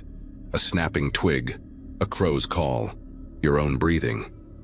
I followed what I thought were her tracks deeper into the woods, but they started to overlap with others, larger ones, and then smaller again, circling back toward the cabin. It was like more than one person had been walking there, tracing the same path again and again. By dusk, I was back at the cabin, exhausted and covered in mud. The deputy hadn't returned. I went inside to wash up and noticed something strange near the window. A faint smudge on the glass, like a handprint pressed from the outside. I wiped it with a towel and felt the chill of the glass beneath my fingers. And that's when I noticed a faint shape on the tree line, just far enough away that I couldn't see its face. Someone was standing there, still as stone, watching the cabin. When I blinked, they were gone. I barely slept that night. Every time the wind moved through the trees, it sounded like footsteps. I sat up on the couch with the lights off, watching the dark outline of the forest through the window. Around midnight, the porch boards creaked softly, one by one, like someone testing their weight. I didn't move, I just listened. Then came a slow drag across the wood, the unmistakable sound of something wet being pulled. By the time I gathered the courage to flip on the porch light, the sound had stopped, and the only thing out there was a trail of mud leading down the steps. At sunrise, I went straight back outside. The mud trail ended near the water, where the soil gave way to rocks. That's when I noticed something half buried near the riverbank. A piece of fabric caught on a root. It was the sleeve of Emily's flannel shirt, torn clean through. I shouted her name again and again, but the wind carried the sound away. I felt like I was shouting into nothing. When I turned back, I realized there were more footprints along the shore. Not just 2 sets now, 4, maybe 5, crossing over one another, some heading toward the forest, some coming back. It looked like a crowd had passed through while I slept. When the sheriff finally returned later that morning, I showed him everything. He walked around with that same bored expression, then told me I might be seeing patterns that aren't there. He said people disappear near the river more often than folks realize. Hikers, campers, travelers. The water takes what it wants, he muttered, almost like a habit. Before leaving, he warned me not to wander alone. I asked if he believed she could still be alive. He didn't answer. That evening, I packed our things and left. I drove until the river was far behind me, but I still see that cabin every time I close my eyes. Some nights I dream I'm back there, standing at the doorway, watching muddy footprints form on the floorboards, one after another, like someone invisible is still pacing around that room. Emily's case is still marked as missing. They never found her, but sometimes, when it rains, I swear I can smell that same damp cedar air and hear the sound of footsteps just outside my window.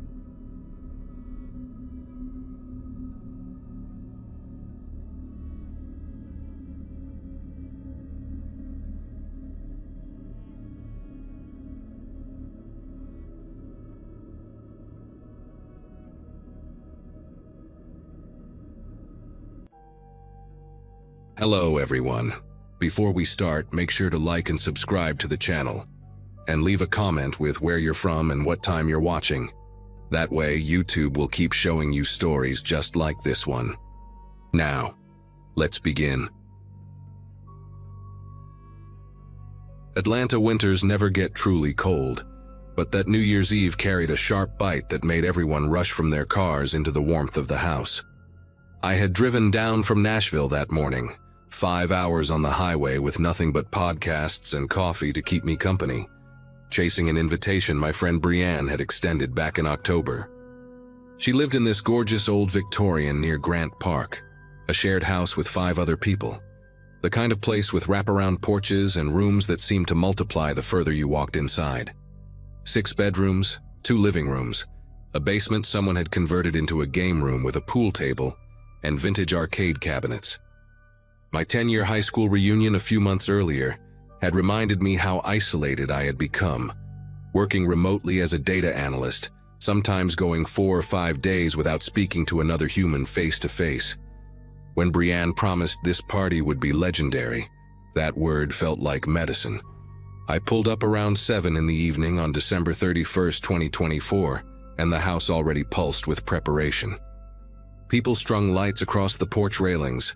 Someone tested a DJ booth in the main living room, and coolers lined the hallway like they were waiting for inspection. By 10, the place was packed with maybe 70 or 80 people. Brianne had spread the word through her yoga studio. Her roommates invited co-workers and friends, and those people brought their own circles until the guest list became this living organism nobody could fully track. The energy felt electric and warm despite the freezing night outside. I had planted myself near the kitchen island, nursing a whiskey and talking to a guy named Jerome who worked in urban planning and had this infectious laugh that pulled everyone nearby into his orbit.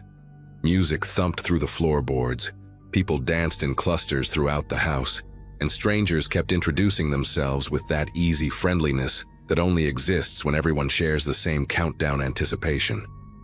I remember feeling genuinely happy for the first time in months, like driving those 5 hours had been exactly the right call. The house seemed to breathe with all that collective joy, windows fogging from body heat contrasting against the cold outside. I had no idea that in less than 3 hours, I would be lying face down on that same kitchen floor with a gun pressed against the back of my skull. Around 11, I noticed a group of people I had not seen earlier in the night. 4 guys and 2 women, maybe late 20s, dressed nicely enough to blend in, but carrying themselves with a certain tension that registered somewhere in the back of my mind without fully surfacing. One of the guys wore a fitted black jacket and had a shaved head with a tattoo creeping up the side of his neck, something geometric that disappeared under his collar. He kept scanning the rooms like he was taking inventory, his eyes moving in quick, systematic sweeps while his friends laughed and grabbed drinks from the cooler. I told myself they were just new arrivals, friends of friends of friends, part of the endless chain of connections that had filled this house. Jerome had wandered off to find the bathroom, so I poured myself another whiskey and watched the group split up. 2 of them headed toward the basement stairs, Another pair drifted into the back hallway where the bedrooms were, and the remaining two stayed in the living room near the front door. Looking back now, I can see they were positioning themselves. At the time, I just thought they were exploring the house like everyone else did when they first arrived. The countdown started at 11:58, everyone crowding into the main living room with champagne glasses and plastic cups raised high. Brienne had climbed onto a chair near the DJ booth, her face flushed and happy, leading the chant as the numbers descended. I found myself squeezed between Jerome, who had reappeared with a bottle of cheap Prosecco, and a woman named Valerie who taught kindergarten and kept adjusting the glittery tiara on her head. The whole room vibrated with voices shouting in unison, 10, 9, 8, and I felt that surge of collective hope that comes with watching one year die and another begin. When we hit 0, confetti exploded from somewhere near the ceiling. People screamed and hugged and kissed whoever stood closest. I hugged Jerome, then Valerie, then a complete stranger who smelled like peppermint schnapps. The champagne tasted like victory, like new beginnings, like every cliché about fresh starts that I had desperately needed to believe. Somewhere in that chaos of celebration, those 6 strangers were locking the back door and pulling weapons from under their jackets. The first scream came from the basement around 12:15, but most people thought it was just someone celebrating too hard. The music kept pumping, conversations kept flowing, and I had wandered back to the kitchen to grab some water because the whiskey was starting to make my head swim. That was when the guy with the neck tattoo walked in with a pistol in his hand, followed by one of the women holding what looked like a sawed-off shotgun against her hip. He did not yell or make a scene at first. He just pointed the gun at me and said very calmly, "Get on the floor, face down, hands behind your head." His voice had no panic in it, no adrenaline shake, just the flat tone of someone following a rehearsed script. I dropped so fast my knees cracked against the tile. Within seconds, 3 other people in the kitchen were beside me. A girl in a sequined dress crying quietly into the floor, and 2 guys who kept asking what was happening, what the hell was happening. The woman with the shotgun stood by the doorway while her partner zip-tied our wrists behind our backs, pulling the plastic so tight I could feel my pulse throbbing in my fingertips. The screaming started for real after that, spreading through the house like wildfire as the other members of the group revealed themselves in different rooms. I could hear furniture crashing somewhere above us, heavy footsteps thundering across the old hardwood, voices shouting commands to get down, shut up, hand it over. From my position on the kitchen floor, cheek pressed against cold tile that smelled like spilled beer, I could only see boots moving back and forth and hear the chaos unfolding in fragments. Someone was sobbing in the next room, deep wrenching sobs that sounded like they came from a grown man. Glass shattered somewhere, maybe a window, maybe a mirror. The guy with the neck tattoo crouched down next to me and pressed the barrel of his gun against the base of my skull, the metal so cold it burned, and asked where the safe was. I told him I did not live here, I was just visiting. I did not know anything about a safe. He pressed harder, grinding the barrel into my scalp, and asked again. His breath smelled like cigarettes and something sweet, maybe the rum punch Brienne had made. Brienne. The thought of her hit me like a punch to the chest. I had no idea where she was in all this chaos. If she was safe, if she was hurt, if she was even still in the house. The guy must have seen something change in my face because he laughed, this low chuckle that had no humor in it, and told me not to worry about my friends right now. He said I should worry about myself, about giving them what they wanted so everyone could go home with all their fingers attached. That specific detail, the fingers, made something inside me go very still and very cold. These were not amateurs grabbing whatever they could and running. They had planned this, studied the house, probably watched the party fill up through the windows before deciding the moment was right. The woman with the shotgun started going through purses and jackets piled on the kitchen counter, dumping wallets and phones into a black duffel bag with mechanical efficiency. She found a laptop in someone's backpack and added that too. The guy finally lifted the gun from my head and moved toward the hallway, barking orders to someone I could not see about checking the bedrooms upstairs. They herded all of us into the main living room over the next 20 minutes, maybe 60 people forced to sit on the floor, with our backs against the walls while two of them stood guard with weapons drawn. The DJ booth had been knocked over, equipment scattered across the hardwood, and the champagne glasses we had raised at midnight now lay shattered in glittering piles that cut into people's legs when they shifted position. I found Brienne across the room, her face streaked with mascara and tears, a bruise already forming on her left cheekbone where someone had struck her. Our eyes met and she mouthed something I could not understand. Maybe, "I'm sorry," or "Are you okay?" But I just nodded slightly to let her know I was alive. Jerome sat a few feet away from me, his earlier warmth completely gone, replaced by a pale stillness that made him look like a different person entirely. The group worked the room systematically, taking jewelry, watches, wallets, phones, anything valuable they could strip from the partygoers. One woman near the window refused to give up her engagement ring, said it had been her grandmother's, and one of the guys pistol whipped her so hard she collapsed sideways into the person next to her. Someone had managed to call 911 before the phones were collected, I found out later.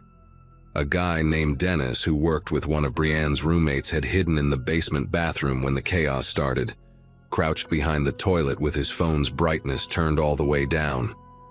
He whispered the address to the dispatcher, described what was happening, begged them to send help. But it was New Year's Eve in Atlanta, and every cop in the city was dealing with drunk drivers, domestic disputes, celebratory gunfire, bar fights spilling onto sidewalks. The dispatcher told him units were responding, but it might take time given the holiday volume. Dennis stayed on the line for 11 minutes before one of the robbers found him, kicked in the flimsy bathroom door, and dragged him upstairs by his collar. They made an example of him in front of everyone, beating him with the butt of a rifle until his face became something unrecognizable, a mess of blood and swelling that made several people vomit on the floor. The message was clear. Anyone else hiding, anyone else who had tried to call for help, should understand what happened to heroes. I kept my eyes on the hardwood, counting the grain patterns, trying to disappear into myself. The minutes stretched into something elastic and terrible, time losing all meaning when every second feels like it might be your last. The leader, the one with the neck tattoo, seemed to be getting agitated. He kept checking his watch, a nice silver thing he had probably stolen from someone earlier, and exchanging glances with the woman who appeared to be his second in command. They had clearly expected to be done by now, in and out before anyone could respond. But the sheer number of people at the party had slowed them down. More victims meant more valuables, but also more variables, more chances for something to go wrong. I watched him pace near the front door, talking in low urgent tones with one of his crew, and caught fragments of their conversation. Something about a van, about timing, about leaving soon regardless. The woman guarding our section of the room had started to look nervous too. Her shotgun no longer held with that professional steadiness, but gripped tight like she was afraid someone might rush her. I could feel the energy shifting in the room, the terror mixing with something else now. A desperate calculation happening behind dozens of pairs of eyes as people started to wonder if compliance would actually save them. The sirens came at 1:47 in the morning, distant at first but growing louder, until they seemed to surround the house from every direction.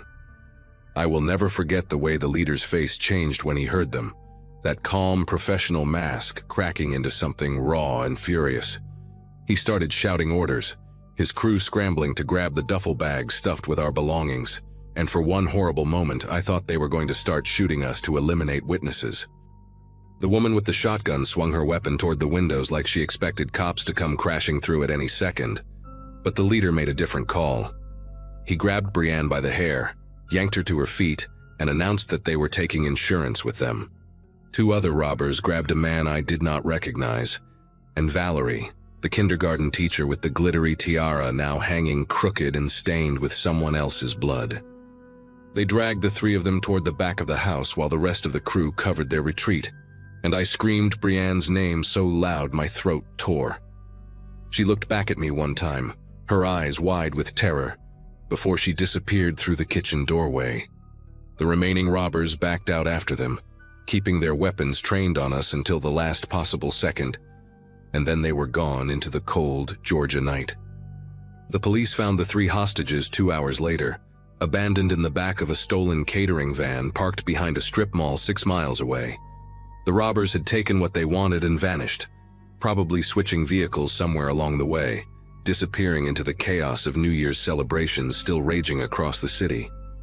Brienne was physically unharmed, but she did not speak for 3 days afterward, just sat in her hospital bed staring at the wall with eyes that looked hollowed out from the inside.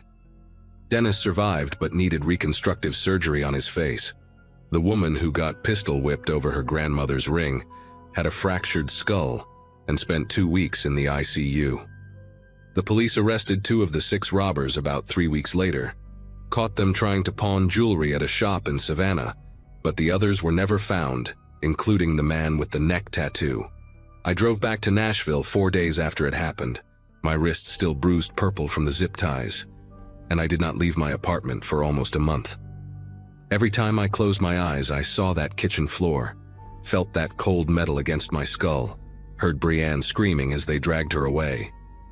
It has been almost a year now, and I still cannot go to parties, still flinch when I hear fireworks or champagne corks popping. Some people say time heals everything, but I think that is something people tell themselves so they can sleep at night. Some wounds just become part of you, woven into who you are, and you learn to carry them because the alternative is to stop moving entirely.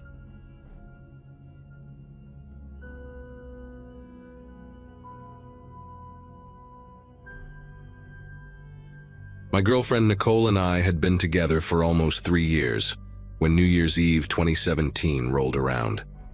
We were living in a small apartment in Boise, Idaho, both of us working jobs that paid just enough to cover rent and the occasional date night. She was a veterinary technician at an animal clinic near the mall, and I had been doing IT support for a regional insurance company since dropping out of college a few semesters before finishing my degree. That December had been brutal for both of us. Long hours, difficult customers, the kind of exhaustion that makes you want to hide from the world rather than celebrate with it. So when Nicole suggested we skip the downtown festivities and find somewhere quiet to watch the fireworks, just the 2 of us, I thought it sounded perfect. Neither of us was the type to enjoy packed bars or freezing in a crowd of drunk strangers. We wanted something intimate, something peaceful. I had no idea how wrong that night would go. I knew about a spot called Ridgeline Point, about 40 minutes outside the city, up a winding mountain road that led to a small overlook with a clear view of the valley below. A coworker had mentioned it once, said he used to take his wife there when they were dating. The drive up was quiet, just the hum of my old Ford Ranger and some acoustic playlist Nicole had put together on her phone. We passed the last gas station around 9, and after that there was nothing but dark pines and the occasional reflective sign warning about deer crossings. The temperature had dropped to around 18 degrees, and a thin layer of frost clung to everything outside the truck. When we finally pulled into the small gravel lot at Ridgeline Point, we were completely alone. The city lights glittered far below us like a scattered handful of orange and white gems, and above us, the sky was impossibly clear, packed with stars you never see when you live surrounded by streetlights. Nicole squeezed my hand and said this was exactly what she needed. I turned off the engine and we sat there in the dark waiting for midnight. We had brought a thermos of hot chocolate and a blanket, and Nicole had even packed some of those little hand warmers you crack and shake. For the first 20 minutes or so, everything was perfect. We talked about the year behind us, about the apartment we wanted to move into come spring, about her sister's wedding in March and whether we could afford the trip to Portland for it. The windows started to fog up from our breath, and I would wipe a little circle clear every now and then to check the view. It was around 11:15 when I noticed it. A light, small and pale, somewhere off to our left where the tree line began. At first I thought it was a reflection, maybe a glare from the city lights bouncing off something metallic, but then it moved. Just a small shift, barely perceptible, but enough to make me sit up straighter. Nicole was mid-sentence about her bridesmaid dress when she noticed me staring and asked what was wrong. I told her I thought I saw something, probably just an animal. She leaned over to look and the light disappeared. We sat in silence for a few seconds, both of us scanning the dark edge of the forest. Nicole laughed nervously and said it was probably a hiker with a headlamp. Maybe someone who had the same idea we did and wanted to watch the fireworks from the woods. That made sense. It was New Year's Eve after all, people do strange things. But something about the way that light had moved, deliberate and slow, made the back of my neck prickle. I told myself I was being paranoid, that spending too many nights watching true crime documentaries with Nicole had rotted my brain. I kissed her forehead and told her not to worry. But I kept glancing at that tree line, and about 5 minutes later, I saw it again. Closer this time. Not by much, maybe 30 feet from where it had been before. And this time, it stayed on long enough for me to see that it was not a headlamp. It was the glow of a phone screen, held low, illuminating the bottom half of a face. Someone was standing at the edge of the woods, watching us. Nicole saw it too. She grabbed my arm so hard her nails dug through my jacket sleeve. Neither of us said anything for a moment. The figure did not move, did not wave, did not call out. Just stood there, maybe 60 yards away, half hidden by the trunk of a massive pine. I could make out what looked like a dark jacket, the shape of broad shoulders, but the phone light clicked off before I could see anything else. My heart was hammering in my chest, and Nicole whispered that we should leave, right now. I agreed. I reached for the keys still dangling from the ignition and turned them. The engine made a sound I had never heard before, a weak stuttering cough that died almost immediately. I tried again. Same thing. The dashboard lights flickered on for half a second and then went dark. Nicole asked me what was happening, her voice climbing higher, and I told her I did not know. I pumped the gas, turned the key again, and got nothing but a hollow click. The truck was dead. I want to be clear about something. That Ford Ranger was old, sure, a 2004 with over 160,000 miles on it, but I had just had the battery replaced 2 months before. It had started fine when we left the apartment. There was no warning, no slow crank, nothing. One moment it was running, the next it was completely dead, like someone had flipped a switch. Nicole was breathing fast beside me, her eyes fixed on the tree line where we had seen the figure. I told her to stay calm, that maybe it was just the cold affecting the battery, that I would pop the hood and take a look. But when I reached for the door handle, she grabbed my wrist and said no. Do not get out of the truck. She pointed toward the trees and I followed her gaze. The figure had moved again. It was no longer at the tree line. It was standing in the middle of the gravel lot, maybe 40 feet from our front bumper, completely still. No phone light this time. Just a dark silhouette against the faint glow of the city below, watching us with what I can only describe as patience. Nicole fumbled for her phone, her fingers trembling as she tried to unlock it. I kept my eyes on the figure, afraid that if I looked away even for a second, it would be at my window when I looked back. She finally got her phone open and dialed 911, but the call would not connect. No signal. We were too far up the mountain, too far from any cell tower. She tried again, then again, and each time the screen just showed that spinning circle before giving up. I grabbed my own phone and had the same result. We were completely cut off. The figure still had not moved, had not said a word, and somehow that was worse than if it had charged at us screaming. There was something calculating about the stillness, like a predator that knows its prey has nowhere to go. Nicole started crying, quiet sobs that she tried to muffle with her hand. I put my arm around her and told her we were going to be okay, but I did not believe it. My mind was racing through options. Lock the doors, honk the horn, use the truck as a barrier, but none of them seemed like enough. And then the figure took a step forward. It was a slow step, deliberate, almost casual, like someone out for an evening stroll. Then another step, and another. I laid on the horn, pressing it as hard as I could, but nothing happened. No sound. Whatever had killed the battery had killed everything else too. Nicole screamed at me to do something, and I felt completely useless, trapped in this metal box with the woman I loved while something terrible walked toward us. I reached under my seat, hoping to find anything I could use as a weapon, and my fingers closed around a tire iron I had forgotten was there. It was not much, but it was something. I told Nicole that if this thing got to us, I was going to fight. She nodded, mascara running down her cheeks, and grabbed the thermos. Heavy, stainless steel, better than nothing. The figure was maybe 20 feet away now, close enough that I could make out more details. A man, tall, wearing a dark canvas jacket and work boots. His face was still obscured by shadow, but I could see his hands hanging loose at his sides. He was not holding anything. Somehow that scared me more. What kind of person approaches a stranded couple in the middle of nowhere, at night, in the freezing cold, with empty hands and no words? He was 10 feet from the hood of the truck when headlights swept across the lot. For a split second, the man was fully illuminated. Pale skin, a gaunt face with hollow cheeks, eyes that seemed to reflect the light like an animal caught on a highway. He could not have been older than 40, but there was something worn about him, weathered like leather left out in the sun too long. The headlights belonged to a Jeep Wrangler coming up the mountain road, and the driver must have seen us because the vehicle slowed as it entered the lot. The man in the canvas jacket did not run. He did not even flinch. He simply turned, walked back toward the tree line with that same unhurried pace, and disappeared into the darkness between the pines. The whole thing took maybe 5 seconds. Nicole was gripping my arm so tight I thought she might break the skin. The Jeep pulled up beside us and the window rolled down to reveal a woman in her 50s with short gray hair and a concerned expression.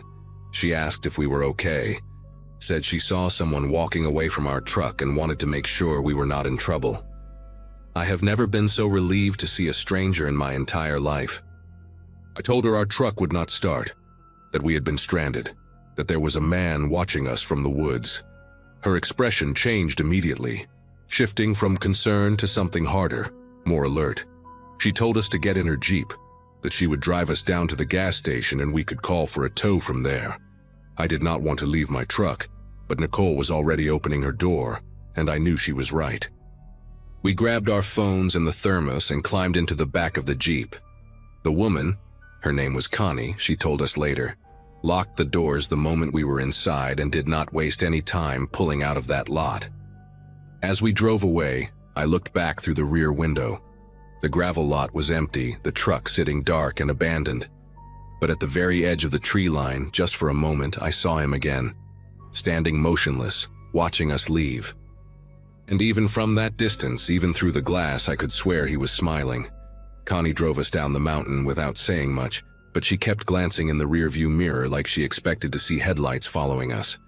When we finally reached the gas station near the highway, she parked right under the brightest light in the lot and came inside with us while I called the police. 2 officers showed up about 20 minutes later, and we told them everything. The figure in the woods, the phone light, the way he had approached us, the truck dying for no reason. They took notes, asked us to describe the man, and said they would send a patrol car up to Ridgeline Point to check it out. One of the officers, a younger guy with a shaved head, pulled me aside and asked if I wanted them to arrange a tow for my truck that night. I said yes because there was no way I was going back up that mountain in the dark.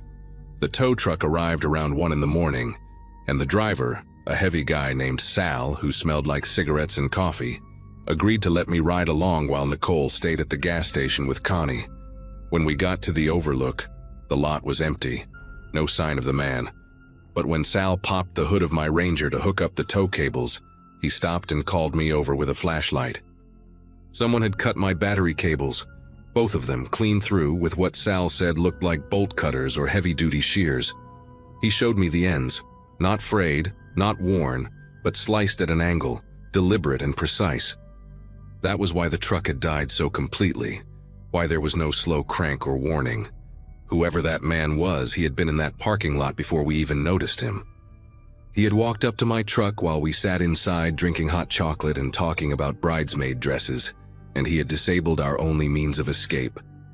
Sal looked at me with this expression I will never forget, a mixture of pity and something like fear. And he said I was lucky that Jeep showed up when it did. I could not argue with him. The police never found the man. They searched the area, put out a description, but he was gone like smoke. Connie told us before she left that she only drove up to Ridgeline Point that night because she had missed her exit on the highway and decided to take the scenic route home. A wrong turn. That was all that stood between us and whatever that man had planned. Nicole and I moved to Portland 3 months later, partly for her sister's wedding and partly because neither of us could stand being in Boise anymore. We sold the Ranger to a junkyard and bought a newer car with working locks and an alarm system. We never went back to Ridgeline Point, and we stopped watching fireworks from anywhere that was not surrounded by hundreds of other people. Sometimes, late at night, I still think about that man standing in the gravel lot, watching us with those hollow eyes, waiting for something. I think about how calm he was, how patient, like he had done this before and knew exactly how it would go. I think about what would have happened if Connie had not missed her exit, if those headlights had come 5 minutes later, or not at all. The police told me a few weeks after that they had found an abandoned campsite in the woods near the overlook, a tent, some canned food, a sleeping bag that looked like it had been used for months.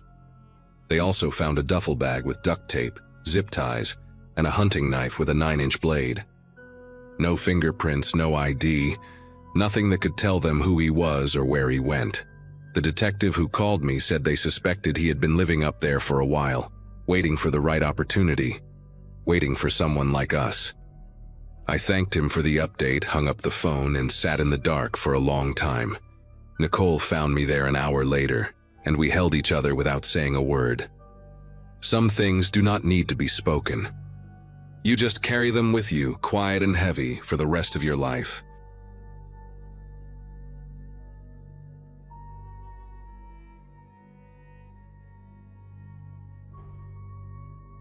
New Year's Eve 2023 is something I still think about almost every single day.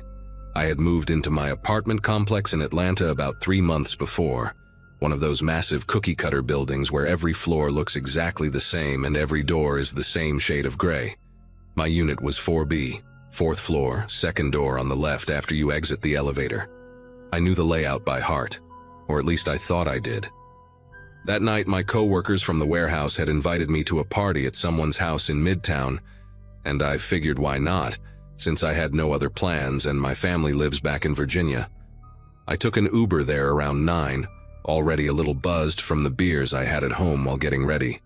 The party was packed, loud music, people everywhere, and the drinks kept flowing like nobody was keeping track. By the time midnight hit and everyone was screaming and hugging, I had lost count of how many whiskeys I had downed. I left the party around 2 in the morning, maybe closer to 2:30. My phone was almost dead, barely enough battery to request an Uber back home. The driver dropped me off at my complex, or what I thought was my complex, and I remember stumbling through the entrance feeling that heavy drunk tiredness where all you want is your bed.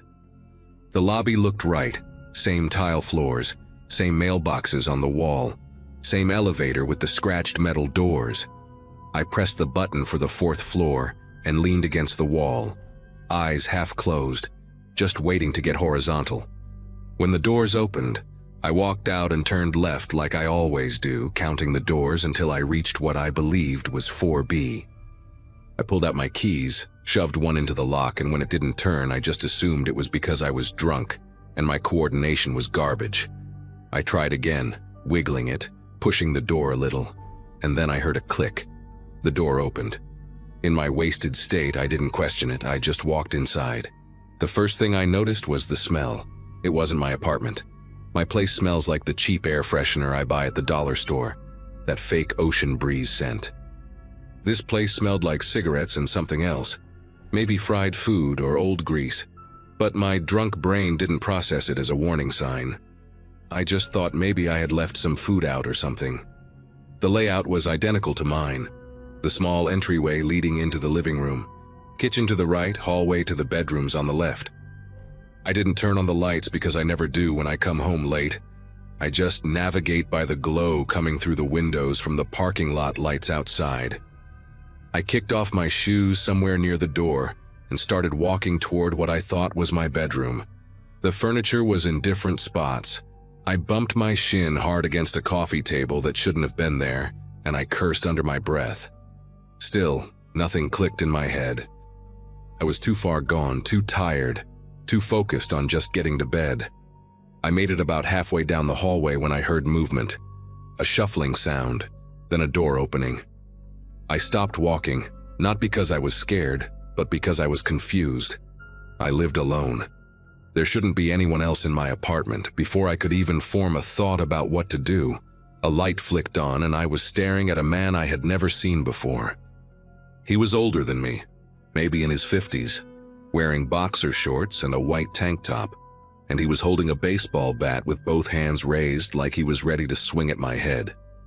His eyes were wide, bloodshot, and I could see the fear and rage mixing together in his face. He screamed something at me. I don't even remember what exactly. Something about getting out of his house. Who the hell was I? And that's when my brain finally caught up to reality. I wasn't in my apartment. I was in a stranger's home, and he thought I was there to rob him or worse. I put my hands up immediately, trying to show him I wasn't a threat, but the words coming out of my mouth were slurred and made no sense. I kept saying I was sorry, that I thought this was my place, that I lived in 4B, but he wasn't listening. He kept screaming, backing me toward the wall, that bat never lowering an inch. I could see his arms shaking, not from weakness, but from pure adrenaline, and I knew right then that if I made one wrong move, he was going to crack my skull open. Behind him, a woman appeared in the hallway, probably his wife, and she was screaming too, telling him to call the police, asking who I was and what I wanted. The noise was overwhelming. My head was pounding from the alcohol and now from the panic flooding my system. I tried to take a step back and my foot caught on something, maybe a shoe or a rug, and I stumbled. That small movement, that tiny loss of balance, was almost the end of me. The man swung. I don't think he meant to kill me, but in that moment, with that much fear pumping through him, he wasn't thinking straight either. The bat came down and I twisted my body just enough that it caught my left shoulder instead of my head. The pain was immediate and blinding, like someone had set my entire arm on fire. I hit the ground hard, my face smacking against the hardwood floor, and I tasted blood in my mouth. I think I bit my tongue when I fell. The woman was still screaming, and now I was screaming too, begging him to stop, telling him over and over that it was a mistake, that I was drunk, that I got the wrong apartment. He stood over me with the bat raised again, breathing heavy, and I genuinely believed those were going to be my last seconds alive. I remember looking up at him and seeing this look in his eyes, this terrified confusion, like he didn't know what to do next. We were both trapped in this nightmare that neither of us had asked for. The woman finally did something that probably saved my life. She grabbed her husband's arm and pulled him back, yelling at him to wait, to not hit me again, that she had already called 911. I stayed on the ground, curled up, holding my shoulder and crying like a child. I'm not ashamed to admit that. The pain was so intense I couldn't think, couldn't move, couldn't do anything except lay there and repeat that I was sorry. The man stood a few feet away, still gripping that bat, still breathing like he had just run a marathon. Nobody said anything for what felt like hours, but was probably only a minute or two. I could hear sirens in the distance getting closer, and I felt this strange mix of relief and dread. Relief because the police meant this guy wouldn't beat me to death, but dread because I had no idea how I was going to explain any of this. I was drunk. I had entered someone's home uninvited, and from their perspective I was an intruder who could have been there to hurt them. The cops arrived fast, maybe 5 or 6 minutes after the call.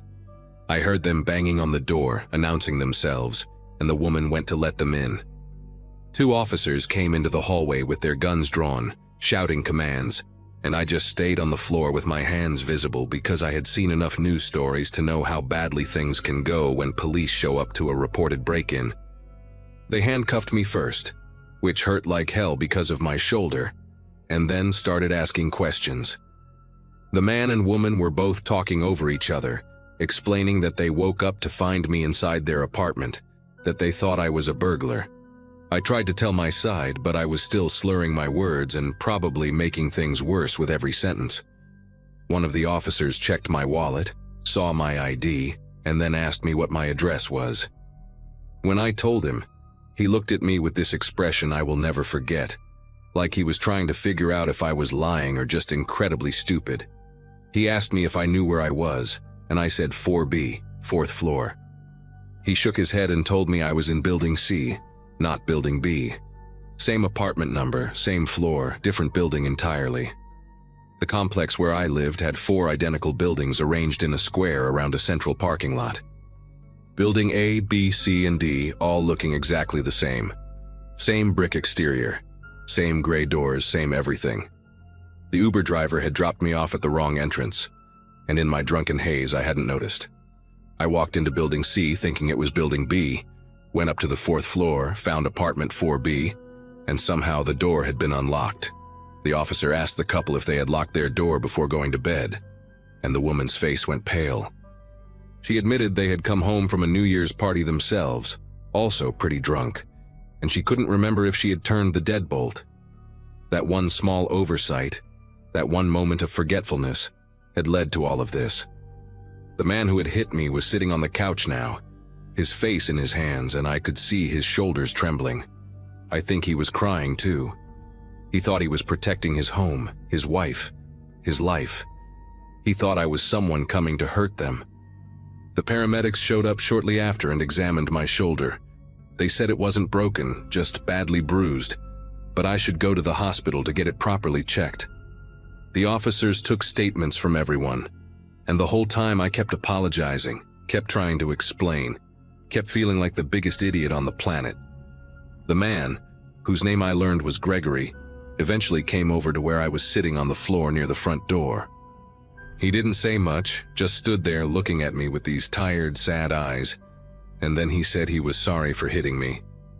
I told him I understood, that I would have done the same thing if I woke up to find a stranger in my home.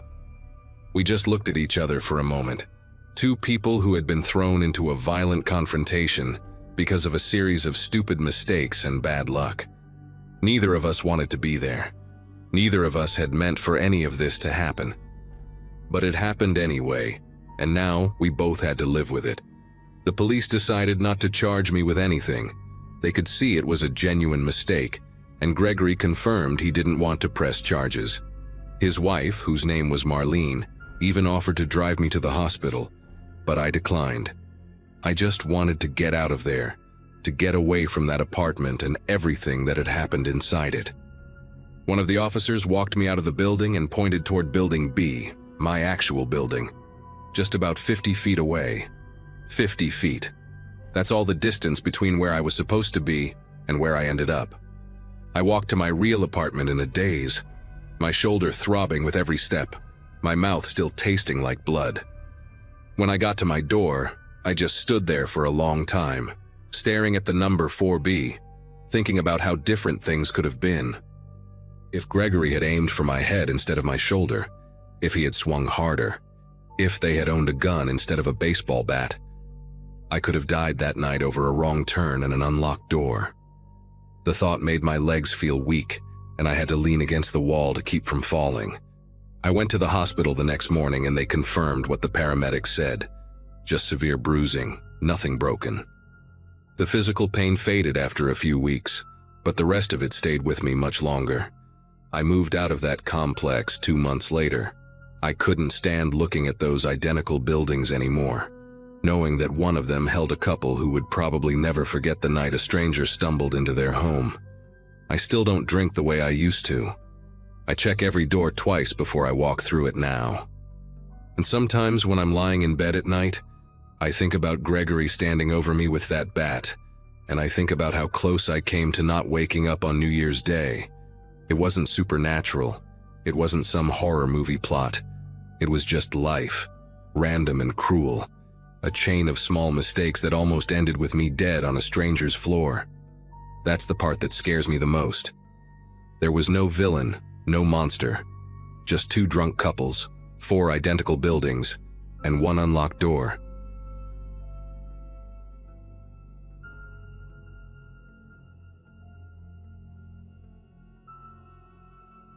If someone had told me that my first morning of 2018 would involve barricading myself in a bathroom while a stranger paced outside my door, I would have laughed in their face. But let me start from the beginning.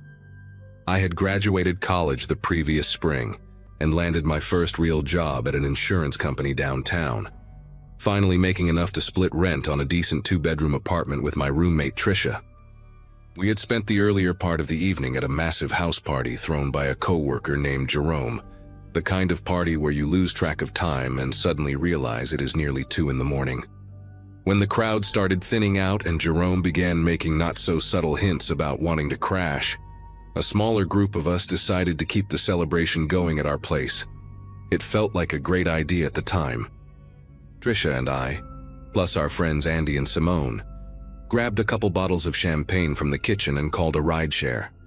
We figured we would watch the ball drop replays, play some music, and ease into the new year with people we actually liked being around. The problem walked through our door about 40 minutes after we got home. Andy had mentioned he ran into some guy named Wallace at the party, someone he vaguely knew from a flag football league that had dissolved 2 years prior. I never got the full story of how Wallace ended up tagging along, but suddenly there he was, stepping into our living room with a half-empty bottle of whiskey and a grin that seemed just a little too wide for the situation. He was tall, maybe 6'3", with a shaved head and these pale gray eyes that never seemed to blink at a normal rate. The first thing he said to me was not hello or happy new year, but a comment about how our apartment smelled like vanilla and cinnamon, and how that reminded him of his grandmother's house before she died. I forced a polite laugh and glanced at Trisha, who gave me a look that said she was already counting the minutes until this stranger would leave. None of us knew yet that he had no intention of leaving at all. For the first hour or so, Wallace was just awkward. He laughed too loud at jokes that were not funny, interrupted conversations to share random facts about himself, and kept refilling his glass even though nobody offered. He told us he worked in pharmaceutical sales, then later said he was between jobs, then even later mentioned something about a lawsuit against a former employer. The details never quite added up, but we were all tipsy enough to let it slide. What bothered me more was how he moved through the apartment like he owned it.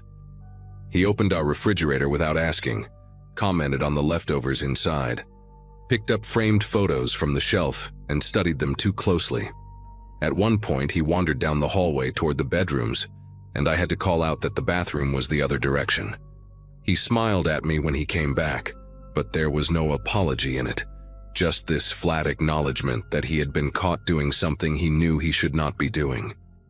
By 3:30, Simone was asleep on the love seat, and Andy was fading fast on the floor with a throw pillow under his head.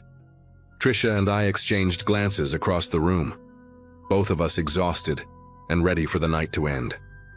I stood up and stretched, making a show of yawning loudly, hoping Wallace would take the hint. Instead, he settled deeper into the armchair and kicked off his shoes, revealing mismatched socks, one black, one dark green, and feet that looked like they had not seen soap in days. I cleared my throat and said something about how it was getting really late, how we all had to be up in the morning even though that was a lie. Wallace just nodded slowly, his pale eyes fixed on the television, even though the screen had gone dark 10 minutes ago. He said he was not tired yet, that he was a night owl, that he would just hang out for a little while longer if that was cool with us. The way he said it made clear he was not actually asking for permission. Trisha tried next. She was always better at being direct than me, the kind of person who could tell a telemarketer to go to hell without raising her voice. She stood up and said it was time for everyone to head out, that she would call a cab for whoever needed one. Andy stirred on the floor and mumbled something about crashing on the couch, which was fine because Andy was practically family, but Wallace did not move. He just tilted his head slightly and said he did not have anywhere to go tonight, that his roommate had changed the locks while he was out and he could not get back in until morning. The story sounded rehearsed, like he had used it before in situations exactly like this one. Trisha asked if he had any friends he could call, any family nearby. Wallace shook his head slowly, and for a moment his expression shifted into something that almost looked like pity, not for himself, but for us, as if we were the ones who did not understand how this was going to go. He said he would just sleep in the chair, that we would not even know he was there. His voice had dropped to something quieter, almost gentle, and that scared me more than if he had shouted. I pulled Trisha into the kitchen under the pretense of cleaning up. We whispered back and forth, trying to figure out what to do. Calling the police felt like an overreaction. The guy was weird, sure, but he had not technically done anything threatening. We thought about waking Andy and having him deal with it since Wallace was supposedly his acquaintance. But Andy was barely conscious and would probably just make things more awkward. Trisha suggested we just go to our rooms and lock our doors. Let Wallace sit in the living room all night if that was what he wanted, and deal with kicking him out in the morning when we were sober and rested.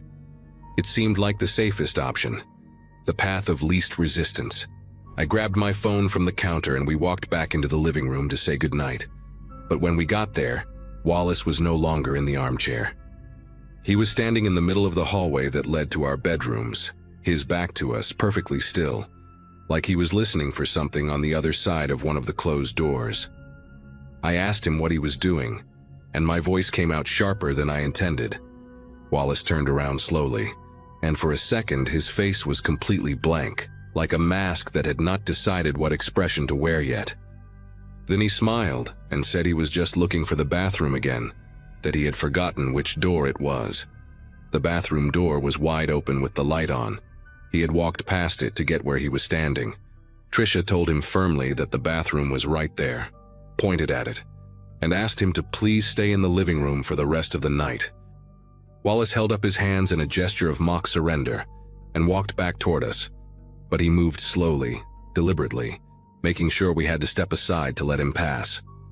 As he brushed by me, I caught a smell coming off him that I had not noticed before, something sour underneath the whiskey, like old sweat and something metallic. He sat back down in the armchair and picked up a magazine from the coffee table, flipping through it like nothing had happened, but his eyes were not reading. They were watching us over the top of the pages. Trisha and I retreated to her bedroom since it had a lock on the door and mine did not. We left Andy and Simone sleeping in the living room, which I still feel guilty about. But at the time, we were operating on pure survival instinct and not thinking clearly. Trisha pushed her dresser in front of the door, and we sat on her bed with our phones in our hands, too wired to sleep. We could hear Wallace moving around in the apartment, the creak of the floorboards, the sound of cabinets opening and closing in the kitchen, the refrigerator door. At one point, we heard him try the handle of the bathroom door, then the handle of my bedroom door, each one a soft click followed by silence. My heart was pounding so hard I could feel it in my throat. Trisha texted Andy to wake up and check on things, but his phone just buzzed somewhere in the living room with no response. We considered climbing out the window, but we were on the 4th floor and the fire escape was on the other side of the building. So we just sat there, listening, waiting for the sun to come up. Sometime around 5 in the morning, the sounds stopped. The apartment went completely quiet, and that silence was almost worse than the noises had been. Trisha and I whispered back and forth about whether he had finally fallen asleep or left, or was just standing somewhere in the dark, waiting. We must have dozed off at some point because the next thing I remember is waking up to gray winter light coming through the blinds and the sound of voices in the living room. I checked my phone. It was almost 8. Trisha was already awake, her eyes red and puffy, and she pressed a finger to her lips before carefully moving the dresser away from the door. We opened it just a crack and listened. I could hear Andy talking, his voice confused and groggy, asking someone where his jacket was. And then I heard Wallace, calm as anything, saying he had moved it to the coat closet because it was blocking the heater, like he lived there, like he had every right to reorganize our belongings. Trisha and I looked at each other, and I saw my own exhausted fury reflected in her face. This was over. We were ending it now. We walked into the living room together, and the scene that greeted us made my chest tight with anger. Wallace was sitting at our small dining table eating a bowl of cereal. Our cereal from our cabinet, with our milk, scrolling through his phone like it was any normal morning. Simone was awake now too, sitting on the edge of the love seat looking deeply uncomfortable, her purse clutched in her lap like she was ready to bolt. Andy was standing by the window with his arms crossed, and I could tell from his expression that he had finally realized something was very wrong with his supposed acquaintance. When Wallace saw us, he lifted his spoon in a little wave and said good morning. Asked if we had slept well, mentioned that we were almost out of milk. I walked straight to the front door and opened it wide. The cold January air rushed in, and I told Wallace it was time for him to leave. My voice was shaking, but I did not care anymore. He looked at me for a long moment, chewing slowly, and then he asked where exactly I expected him to go. That was when Andy finally stepped up. He moved toward the table and told Wallace in a firm voice that he needed to leave right now, that this was not his apartment, and he had overstayed his welcome by about 6 hours. Wallace set down his spoon and leaned back in the chair, looking between all of us like he was calculating something.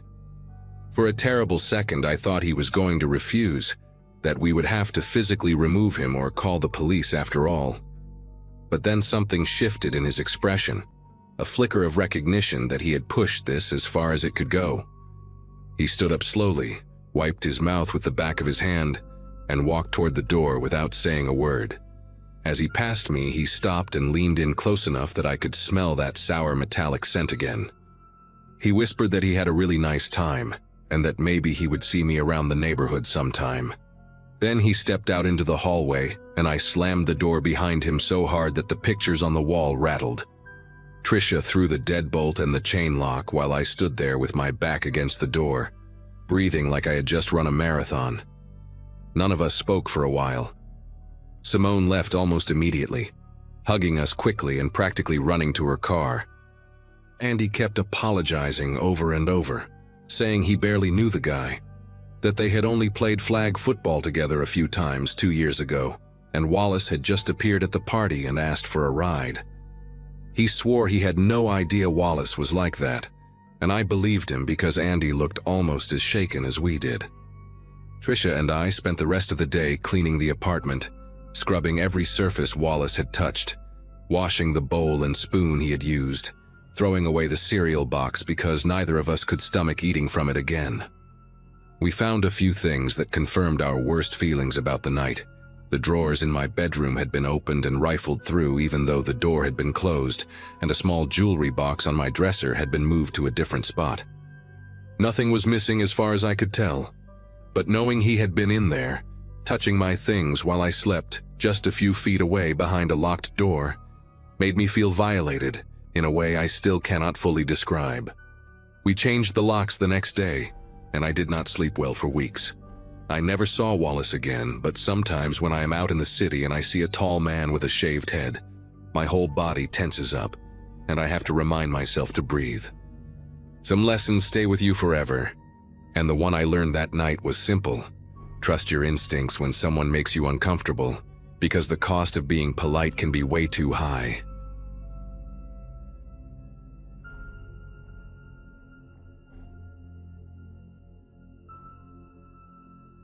Colin showed up at my place around 9 with 2 bottles of cheap champagne and his girlfriend Whitney, who was carrying a stack of frozen pizzas like it was some kind of offering. Nothing crazy, just 4 of us total. The 3 of them plus my neighbor from 2 doors down, a guy named Frank who had separated from his wife a couple months back and needed somewhere to be that night. My place is a small ranch-style house at the end of a cul-de-sac in a neighborhood outside of Charlotte, North Carolina. Quiet street, mostly older couples and young families. The kind of place where people wave at each other but nobody really knows anybody that well. We had the music at a reasonable volume, maybe a little louder during certain songs, but nothing that would make someone angry. I had done this same thing the year before with 0 complaints, and my closest neighbor was Frank, who was literally sitting on my couch eating pepperoni slices off a paper plate. Whitney had just come back from the kitchen with another round of beers when we heard the knock. It was firm, 3 solid hits on the front door, the kind of knock that makes you stop mid-sentence. I remember checking my phone and it was 11:47. I know because I was about to text my mom a Happy New Year, since she always went to bed early. Colin muted the speaker and we all just kind of looked at each other. Frank made a joke about it being the cops, and we laughed because it seemed ridiculous. I got up and walked to the door, not thinking much of it. Through the small window next to the door, I could see a guy standing on my porch, maybe mid-40s, wearing a dark jacket and jeans. He had his hands clasped in front of him like he was waiting patiently. I opened the door about halfway, leaving the chain on because something about the way he was standing made me want to keep a barrier there. He smiled when he saw me and said he was responding to a noise complaint from one of the neighbors that someone had called about loud music. I asked him who complained, and he just said it was anonymous, that he was not allowed to share that information. His voice was calm, almost too calm, like he had rehearsed this conversation in his head a dozen times before knocking. I noticed he did not have a badge, no uniform, nothing that would indicate he was with the police or any kind of official noise enforcement.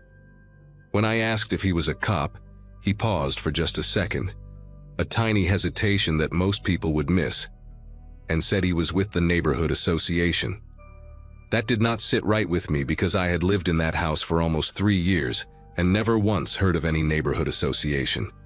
We did not have an HOA, no community board, nothing like that. I told him we would keep it down and started to close the door. He put his hand on the frame, not aggressively, but firmly enough that the door stopped moving. He said he needed to come inside to verify the noise level, that it was standard procedure. That was when Colin appeared behind me. He is a big guy, played football in high school and still lifts regularly, and I think his presence changed the dynamic immediately. The man on the porch took a small step back, his eyes shifting from me to Colin and then back to me. I told him again that we would keep it down, that there was no need for him to come inside, and that I did not know who he was. He smiled, but it was not a friendly smile. It was the kind of expression someone makes when they are trying to appear calm, but are actually calculating something. He said fine, that he would check back later, and then he turned and walked down the porch steps toward the sidewalk. I closed the door and locked it, and Colin asked me what the hell that was about. I told him I had no idea, but something about the whole interaction made me uneasy. Whitney came over and asked if everything was okay, and I said yes, but I walked to the front window and watched the man. He did not go to a car. He walked to the end of my driveway and just stood there, looking back at the house. Frank joined me at the window and said that guy was not from around here. He knew most of the people on the street, at least by face, and he had never seen this man before. We watched him for maybe 2 minutes, which does not sound like a long time, but when someone is standing at the end of your driveway staring at your house in the dark, 2 minutes feels like forever. Then he turned and walked slowly down the sidewalk, disappearing around the curve of the cul-de-sac where the streetlight did not reach. Colin suggested we call the police, but I hesitated. What would I even say? Some guy knocked on my door claiming to be from a neighborhood association, and then stood in my driveway. It sounded ridiculous even in my own head. Whitney said we should at least lock all the doors and check the windows, which we did. I went through every room in the house, making sure the latches were secure. When I got to the back bedroom, I looked out into the backyard and saw nothing but darkness and the fence line. I told myself I was overreacting, that the guy was probably just some lonely weirdo who wanted attention on New Year's Eve. We tried to get back into the mood after that, but it was difficult. The music was playing again, but quieter now, and nobody was really talking much. Frank kept glancing at the front window every few minutes. Whitney was texting someone, probably her sister, and Colin was sitting on the couch with his arms crossed, looking irritated. I opened another beer and checked my phone.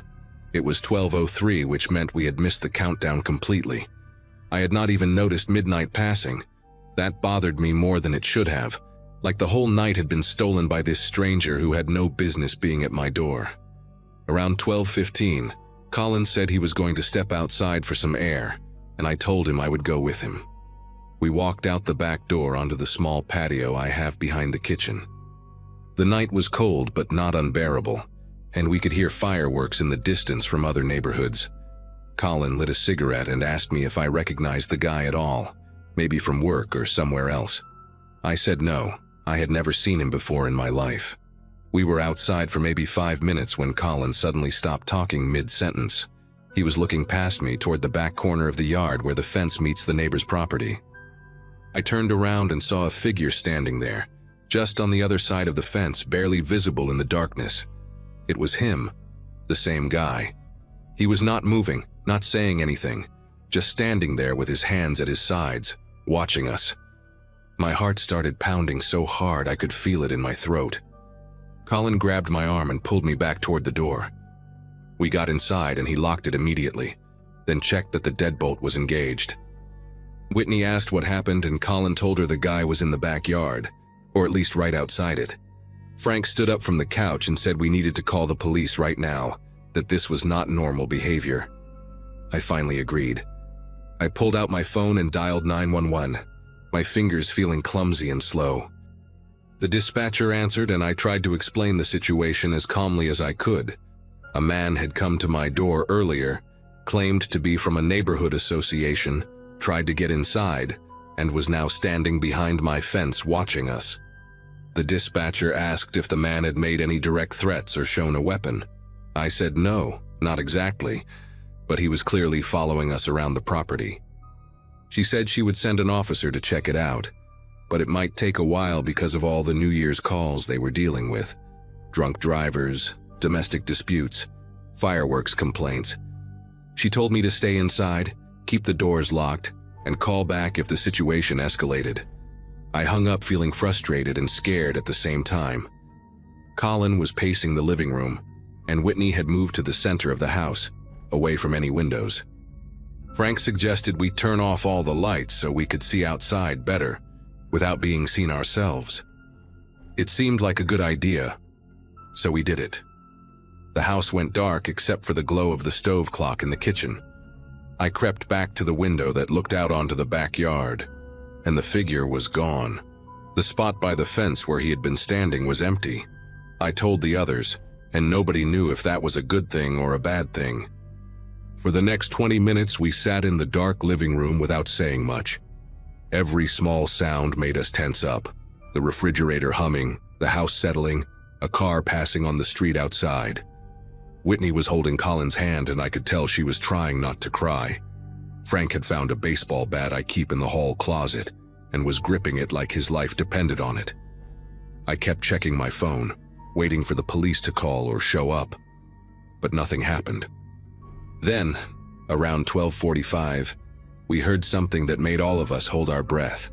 It was a slow, deliberate scraping sound coming from the side of the house, like someone was dragging their fingers along the siding. It moved from the front toward the back, taking its time, as if the person doing it wanted us to hear every second of it. Colin stood up and moved toward the hallway, and I followed him. We stopped at the window in the spare bedroom that looks out onto the narrow strip of grass between my house and the fence. We could not see anyone, but the sound continued, moving past us toward the backyard. Then it stopped. For a moment, there was complete silence. I was about to say something when we heard 3 knocks on the back door. Not loud, not aggressive, just 3 calm, patient knocks, exactly like the ones on the front door earlier. Nobody moved. Whitney let out a small whimper from the living room. I walked slowly toward the kitchen, staying low, and positioned myself where I could see the back door without being directly in front of it. The door has a small window at the top, and through it I could see the outline of a face pressed close to the glass looking in. It was too dark to make out features, but I knew it was him. He knocked again, 3 more times, and then I heard his voice, muffled but clear enough to understand. He said he just wanted to talk, that he was not going to hurt anyone, that he had been watching the house for a while and he knew there was a woman inside. The way he said it, the way he specified that he knew Whitney was there, made my entire body go cold. Colin lost it. He grabbed the bat from Frank and ran toward the back door, screaming at the guy to get the hell off his property before he caved his skull in. I had never seen Colin that angry before. He was slamming his palm against the door, telling the man he had 5 seconds to disappear. The face in the window pulled back, and we heard footsteps moving quickly across the patio, and then nothing. Colin was breathing hard, still gripping the bat, his whole body shaking with adrenaline. Whitney was crying now, asking what the hell was happening, why this guy was targeting us. I called 911 again and told them the situation had escalated, that the man had come to the back door and made comments about knowing there was a woman in the house. The dispatcher said an officer was on the way and should arrive within 10 minutes. Those 10 minutes felt like hours. We huddled in the hallway, away from all the windows and doors, listening for any sound that might tell us where he was. Frank kept saying we should have left, driven away when we had the chance, but none of us had thought of that in the moment. We were too scared to open any door, too scared to go outside where he might be waiting. The police finally showed up around 1:15 in the morning. 2 officers, a man and a woman, both looking tired but alert. They searched the entire perimeter of the house with flashlights and found nothing. No sign of the man, no footprints they could identify in the grass. Nothing left behind. One of them asked me to describe the guy again, and I did, but I could tell they did not have much to go on. They said they would file a report and increase patrols in the area for the next few nights, but without a name or a license plate, there was not much else they could do.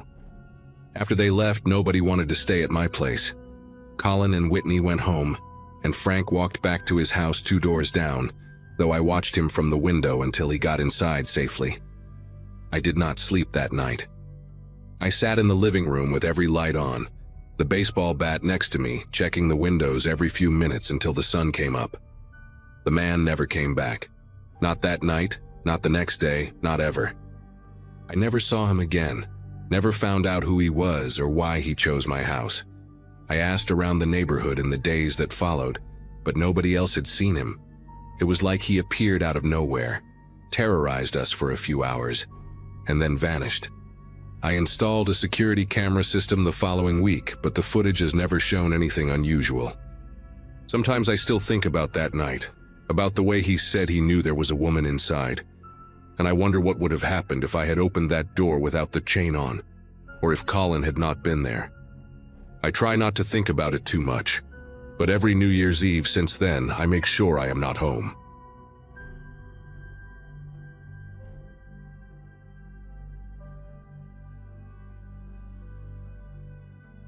Fireworks had been popping off since 9, and by the time the last one fizzled out over the downtown skyline, my phone showed 1:47 in the morning, January 1st, 2024. I had just turned 24 3 weeks before Christmas, still adjusting to life in a new city, after moving to Austin for a nursing position at a small clinic near the University District. My roommate Chloe had stayed at her boyfriend's place for the holiday, which meant our little duplex on Maplewood Lane would be empty when I got back. The party I'd attended was only 1.5 miles away, hosted by a coworker named Iris, who had become something like a friend over the past few months. I could have called a rideshare, probably should have, but the night air felt crisp and pleasant against my skin after hours inside a crowded living room. The neighborhood between her place and mine consisted entirely of quiet residential blocks, the kind with neatly trimmed hedges and porch lights left on all night. I figured the walk would take 20 minutes at most, and the streets would be full of people heading home from their own celebrations. The first 10 minutes proved me right. Small groups wandered past, laughing and calling out to each other, some still holding champagne bottles and sparklers that had burned down to the handle. I passed a couple kissing against a mailbox, an older man walking a golden retriever, a cluster of teenagers taking selfies in front of someone's elaborate yard decorations. My heels clicked against the pavement in a steady rhythm, and I kept my purse tucked close to my side out of habit rather than genuine concern. Around the halfway mark, the crowds thinned considerably. The side streets grew darker, the spaces between streetlights stretching longer. I noticed footsteps behind me somewhere around Oleander Drive, maybe 50 feet back, but I told myself it meant nothing. People walked home on New Year's Eve. That was normal. I glanced back once, quickly, and saw a figure in dark clothing, hands in pockets, moving at roughly my pace. A man, I thought, though the distance made it hard to tell for certain. I picked up my speed just slightly, not running, not panicking, just moving with a bit more purpose toward the familiar shape of my duplex 3 blocks ahead. By the time I reached my street, I had almost convinced myself the whole thing had been in my head. The footsteps behind me had faded somewhere in the last block, or maybe I just stopped hearing them over the sound of my own pulse drumming in my ears. Maplewood Lane looked exactly as it always did. A row of modest duplexes and single-family homes, most of them dark except for the blue glow of televisions flickering behind curtains. My unit sat near the end of the cul-de-sac, the porch light on because I always left it on, the little ceramic frog Chloe had bought at a flea market guarding the welcome mat. I fumbled with my keys for a moment, my fingers clumsy from the cold and maybe something else I did not want to name. The lock clicked open. I stepped inside, shut the door behind me, and twisted the deadbolt into place. Then I stood there in the dark entryway for a long moment, just breathing, letting the silence of the empty house settle around me like a blanket. I told myself I was being ridiculous, paranoid, the kind of girl who watches too many true crime documentaries and sees danger in every shadow. I dropped my purse on the kitchen counter, poured myself a glass of water, and scrolled through my phone for a few minutes while my heartbeat slowly returned to normal. Chloe had texted me a blurry photo of herself and her boyfriend kissing at midnight, surrounded by strangers at some bar downtown. Iris had posted a story of the remaining guests at her party doing shots and singing off-key to an old song I half recognized. Normal things, safe things. The world outside my window was just the same world it had always been, full of ordinary people doing ordinary things on a holiday night. I decided a hot shower would help shake off the lingering unease, wash away the smell of cigarette smoke and spilled beer that clung to my hair and clothes. The bathroom sat at the back of the duplex, a small space with a frosted window that faced the narrow strip of yard between our unit and the wooden fence separating us from the neighbors. I had never given that window much thought before. It was frosted after all. Nobody could see in. I turned on the water, waited for it to heat up, and started undressing without bothering to close the bathroom door, since nobody else was home anyway. The shower felt incredible after hours on my feet, the hot water loosening the tension in my shoulders and neck. I stood under the stream with my eyes closed, letting the steam fill my lungs, thinking about nothing in particular. Maybe 5 minutes passed, maybe 10. I was rinsing conditioner from my hair when I heard something outside the window. Not loud, not a crash or a bang or anything dramatic like that. Just a soft sound, like fabric brushing against the exterior wall. I turned off the water and stood completely still, dripping onto the tile floor, straining to listen. For a few seconds there was nothing. Then I heard it again, a faint scraping noise, like someone shifting their weight on gravel. The strip of yard outside that window was covered in small, decorative stones. Chloe and I had complained about them a dozen times because they got tracked inside whenever we used the back door. I knew exactly what those stones sounded like when you stepped on them. And someone was stepping on them right now, just a few feet from where I stood naked and dripping in the steam-filled bathroom. I did not scream. I did not make any sound at all. My body seemed to understand before my brain caught up that making noise would be the wrong move, that alerting whoever was out there to my awareness might change the situation in ways I could not predict. I grabbed my towel from the hook and wrapped it around myself with trembling fingers, my eyes fixed on that frosted window. The glass was thick and textured, impossible to see through clearly, but I could make out the vague shape of the fence posts and the dark outline of the neighbor's roof beyond. Nothing else. No figure, no movement, no shadow that did not belong. I stood there for what felt like an eternity, barely breathing, water pooling around my feet and soaking into the bath mat. Then I saw it, a pale glow appearing at the lower edge of the window frame, faint and bluish, the unmistakable light of a phone screen. It hovered there for maybe 3 seconds before disappearing. Someone was standing outside my bathroom window in the middle of the night, and they had just checked their phone, or taken a photo, or done something that required looking at a screen. The realization hit me like ice water flooding my veins. I moved without thinking, pressing myself flat against the wall beside the door, as far from that window as the small bathroom would allow. My phone was in the kitchen, sitting on the counter next to my purse where I had left it like an idiot.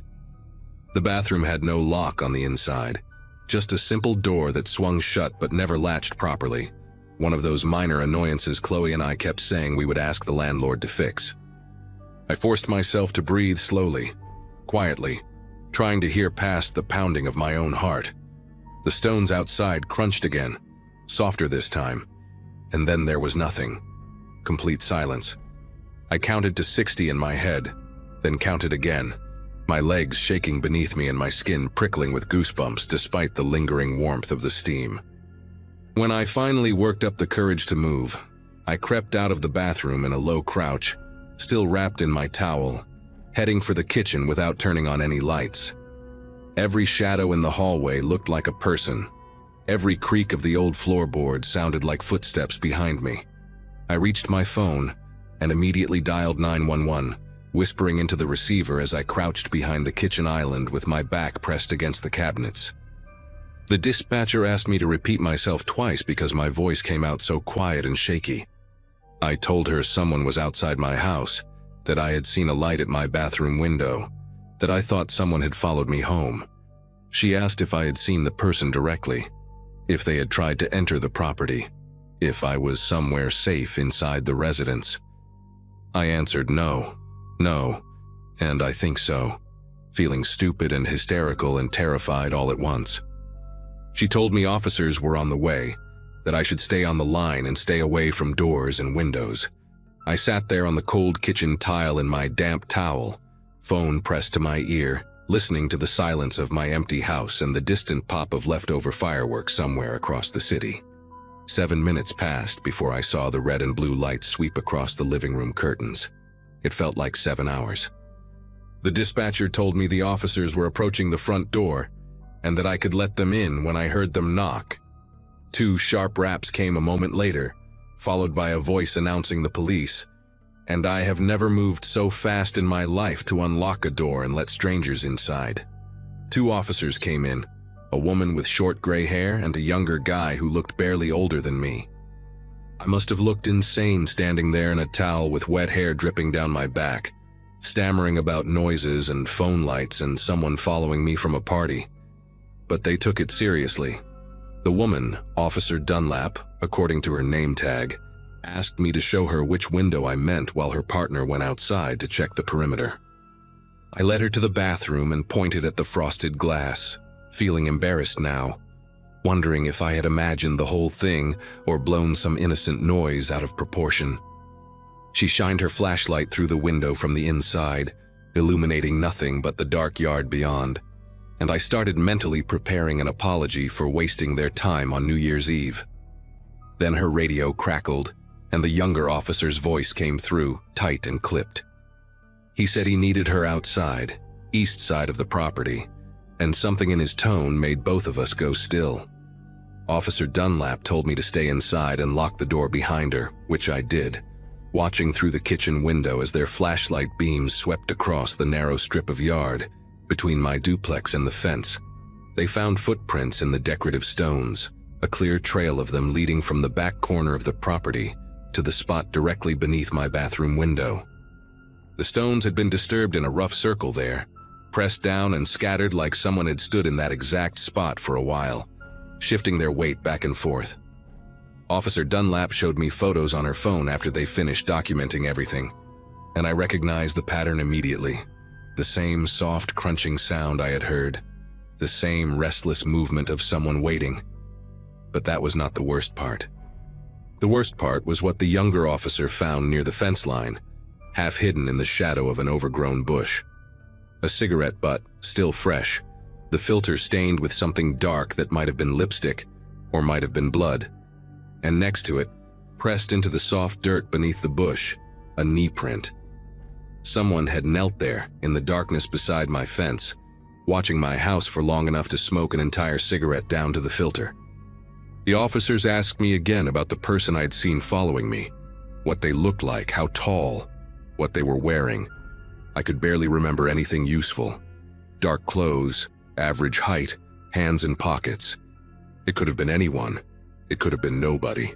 But someone had followed me home and waited outside my window, and I had no idea why. The officers stayed for almost an hour, taking my statement and checking every door and window in the duplex. Officer Dunlap gave me her card and told me to call if I noticed anything else, if I saw anyone unfamiliar around the property, if I remembered any other details about the figure on the street. She also suggested I stay somewhere else for the night if I could, just to be safe. And something about the way she said it made me understand that she was more worried than she was letting on. I called Chloe the moment they left, and she answered on the second ring, her voice thick with sleep and confusion. When I told her what happened, she went quiet for a long moment before telling me to pack a bag and come to her boyfriend's apartment immediately. I threw on clothes without really looking at what I grabbed, stuffed some things into my backpack, and ordered a rideshare with trembling fingers. The whole time I kept glancing at the windows, expecting to see a face staring back at me from the darkness, expecting to hear those soft footsteps on the gravel again. The car arrived in 4 minutes, and I practically ran out the front door, locking it behind me and climbing into the back seat without looking back at the house. I stayed at Chloe's boyfriend's place for 3 nights before I felt ready to go back to the duplex.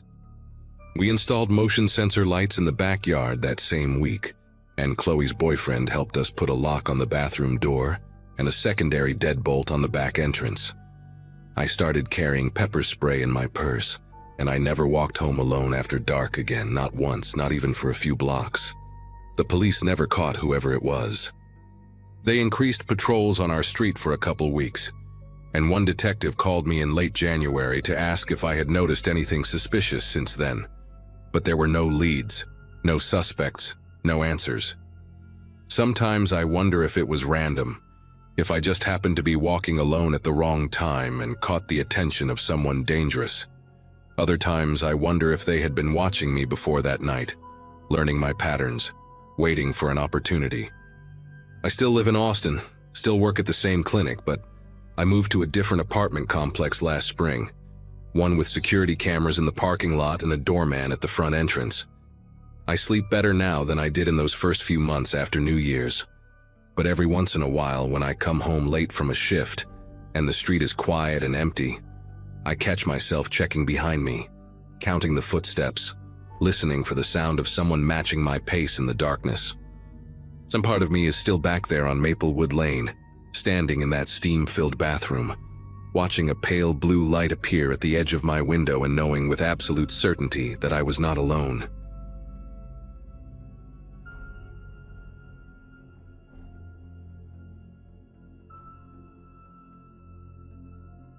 The New Year's Eve I'm about to talk about happened during a phase of my life that was pretty uneventful on the surface. I was renting a small 2-story house on a quiet residential block, working long hours during the week and keeping mostly to myself. That night, my plan was simple: stay home, watch the fireworks from the upstairs window, maybe drink a beer or two, and be asleep shortly after midnight. I'd lived on that block long enough to recognize every porch light and every familiar car, so there was a false sense of safety baked into the routine. Everyone was excited for the countdown. Kids were running up and down the sidewalks, and the air already smelled like smoke from early fireworks. It felt like one of those nights where nothing out of the ordinary could possibly happen. As the evening went on, the neighborhood grew louder in waves. Fireworks popped in uneven bursts, car alarms chirped and died, and people shouted greetings across the street, like they were all part of one big shared moment. I remember standing in my kitchen around 10, rinsing a glass, when I noticed how often headlights were slowing near my house.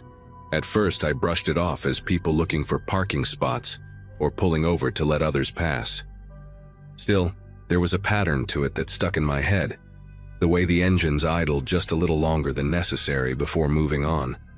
I told myself I was overthinking it, the way you sometimes do when you're alone and the night stretches out too quietly between explosions. Closer to midnight, I went upstairs to my bedroom, which faces the street. From there, I could see almost the entire block lit up by flashes of color, reds and greens bouncing off the windows and cars. I leaned against the frame and watched silhouettes move between houses, neighbors drifting from one yard to another with drinks in hand. Somewhere down the block, someone had a speaker blasting music that distorted every time a firework went off.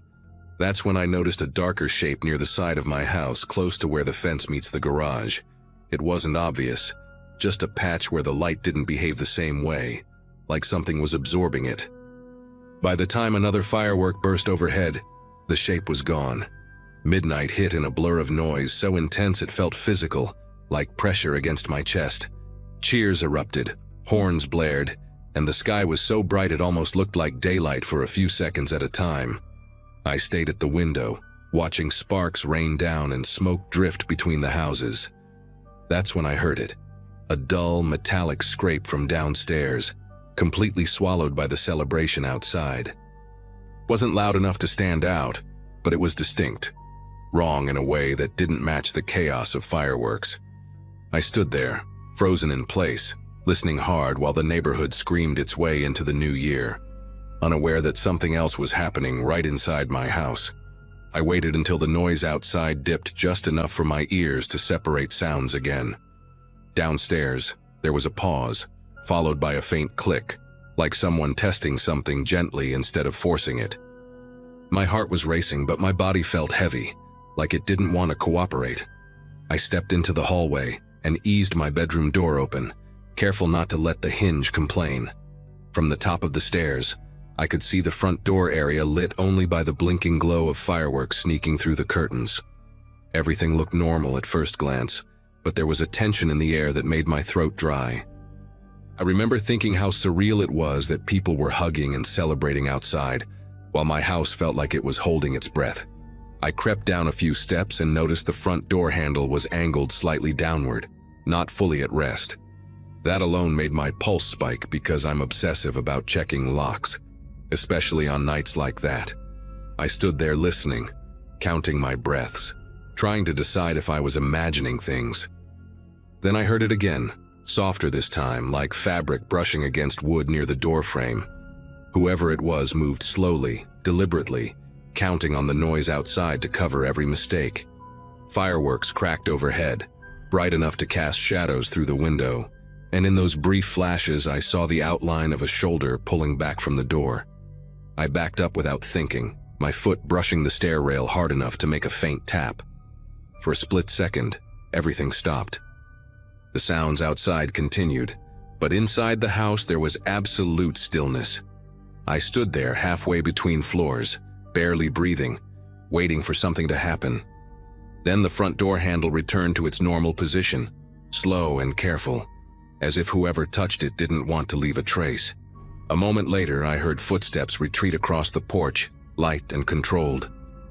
I rushed back upstairs and locked myself in the bedroom, phone clenched in my hand, staring at the door while the sky outside exploded in color. The celebration felt mocking now, like the world was laughing at how close something bad had come. When things finally quieted down, I didn't sleep. As dawn crept in, I worked up the nerve to check the house. The front door showed fresh scratches around the lock, thin lines that caught the light when I tilted my head just right. Outside, the fence gate was unlatched, and muddy shoe prints led from my yard toward the next house, then vanished on the sidewalk. A few hours later, neighbors started talking. 3 homes on the same block had signs of attempted entry, all during the loudest moments of the night. Someone had moved methodically from house to house, using fireworks and cheers as camouflage. I changed my locks that week and installed cameras. But the part that stays with me is how easy it was for someone to blend danger into celebration, knowing exactly when no one would be paying attention. Later that morning, once the street looked normal again, I walked the block with a couple of neighbors I trusted. We compared notes quietly, pointing out scuffed paint, bent screens, and the same kind of shallow marks near door locks. One house had a side window where the latch had been tested and left just slightly crooked. Another had a garage door that hadn't been forced, only nudged enough to see if it would give. The pattern was unsettling because it showed patience and planning, not desperation. Whoever did it wasn't in a hurry. They were confident the noise and lights would protect them. Standing there in daylight made the whole thing feel even more invasive, like our routines had been studied. By early afternoon, a patrol car rolled through, slow enough to notice everything, and fast enough to remind us there wouldn't be immediate answers. I explained what I heard and saw, careful to be precise about sounds, timing, and where the marks were. The officer nodded a lot and wrote things down, saying these nights were prime opportunities because people assume danger takes a holiday. It was strange hearing it framed that way, so calmly, when my nerves were still buzzing. After they left, the block went quiet again, the kind of quiet that follows something loud and ugly. People retreated indoors, doors closed earlier than usual, and conversations stayed short. That evening, I replayed the night over and over, noticing details I'd brushed past before. The way the headlights lingered, the way the shadows shifted near my fence, even the fact that my porch light had burned out days earlier, something I hadn't bothered to fix. All of it added up to a lesson I didn't want but couldn't ignore. I spent the next few days making changes that felt small but mattered. Motion lights, reinforced strike plates, better habits about checking the perimeter before settling in. None of it erased what happened, but it gave me back a sense of control. Nothing else happened on our block after that. No arrests, no explanations, just the quiet agreement that we'd all been lucky. New Year's comes around every time and people still celebrate the same way. Eyes turned skyward at midnight. I do too, but I keep one ear tuned to the house now, aware of how thin the line is between noise and cover. That night taught me that distractions don't just steal attention, they invite the wrong kind of patience. It ended without anyone getting hurt, and for that I'm grateful, even if I still check my locks twice when the fireworks start.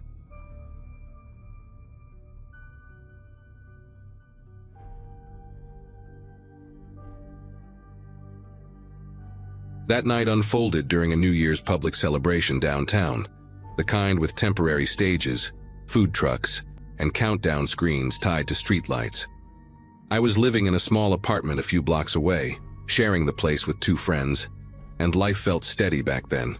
Busy jobs, late dinners, and that fragile optimism people carry into a new year. We met a couple of friends at the event. Nothing wild, just drinks in paper cups and talking over music that bled into every street. When the fireworks ended and people surged toward the main avenues, we decided to walk back together instead of fighting the crowd. The idea was simple: cut through quieter blocks, get home faster, crash. I remember feeling relaxed, slightly buzzed, and ready to be indoors. None of us were in a rush, and that calm would make the shift later feel even sharper. The moment we turned onto the first side street, the city changed its tone. The music dulled into a distant thump, and the laughter became scattered, like it had holes in it. Our group stayed tight, shoes scraping against pavement littered with confetti and crushed cups. Streetlights were spaced farther apart here, each one creating a pool of yellow that felt isolated rather than comforting. Someone joked about how quiet it suddenly was, and another laughed too loudly in response. That was when I noticed movement behind us, reflected faintly in a dark storefront window. Shapes, not clear enough to count yet, moving at a pace that matched ours. I didn't say anything at first, convincing myself it was just other people heading home the same way. As we walked, the awareness wouldn't leave. I glanced back more directly this time and caught several figures trailing us, spaced out, careful not to bunch together. They didn't shout, didn't close the distance, didn't even look hurried. Their presence was defined by restraint, which somehow made it worse. When we crossed an intersection and took a sharper turn than necessary, I listened for footsteps changing rhythm behind us. They did. The sound echoed a beat later, delayed but intentional. One of my friends whispered my name, asking if I saw them too, and that confirmation snapped the last thread of denial. We weren't imagining it, and we weren't alone anymore in the way we wanted to be. We picked up our pace, not running, just enough to test the situation. The figures responded without hesitation, adjusting speed with us, still keeping that measured gap. Light from the next block looked thinner, and the buildings grew taller, squeezing the street into a narrow corridor. When we veered toward what should have led back to a busier road, the figures spread slightly, forcing us to stay straight instead. That was the instant the pattern clicked into place. This wasn't random overlap or coincidence. It was guidance without words. The realization pressed down on my chest as we were nudged farther from noise, from open doors, from anywhere help might casually exist. Every step after that carried the weight of knowing we were being steered. The silence between us thickened as we moved, broken only by the uneven rhythm of our breathing and the soft scuff of shoes behind us. No one suggested calling for help out loud, and I think we all knew why. Shouting would have meant stopping, turning, exposing ourselves. Phones were out, screens dimmed instinctively, as if light itself could betray us.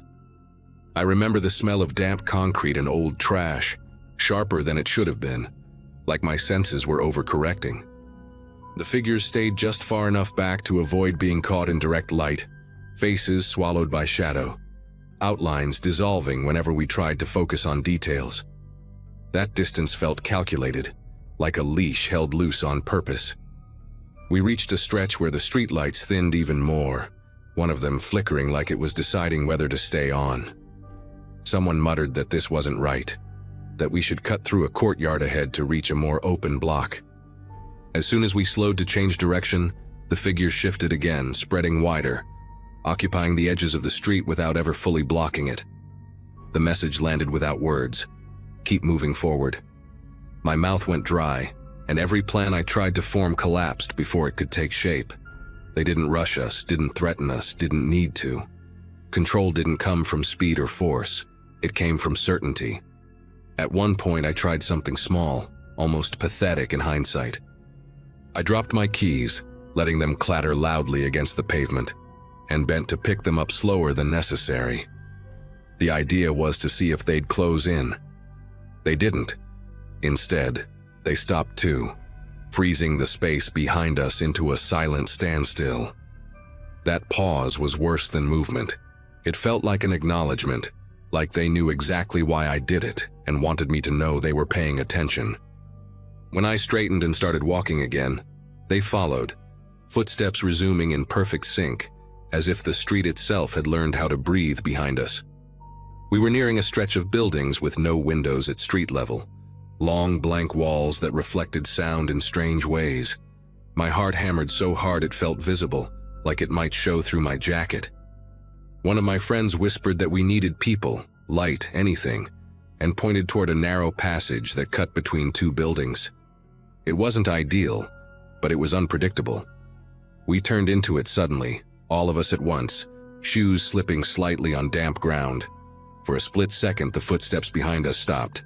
That moment of absence carried its own terror, heavier than pursuit, because it meant they were deciding what to do next. The passage was tighter than it looked from the street, boxed in by brick walls that trapped every sound we made. Our footsteps bounced back at us, distorted, making it hard to tell what was real and what was echo. About halfway through, we realized the silence behind us hadn't lasted. Footsteps returned, closer now, no longer bothering with distance. The figures had committed to the turn, their pace quicker, more confident, like the decision had already been made before we even acted. Panic shifted into something colder and sharper, the kind that forces your mind to work faster even while your body wants to shut down. I could hear someone in our group quietly crying, trying to keep it contained, which somehow made everything feel more exposed. The passage opened into a small service road with a single working light buzzing overhead.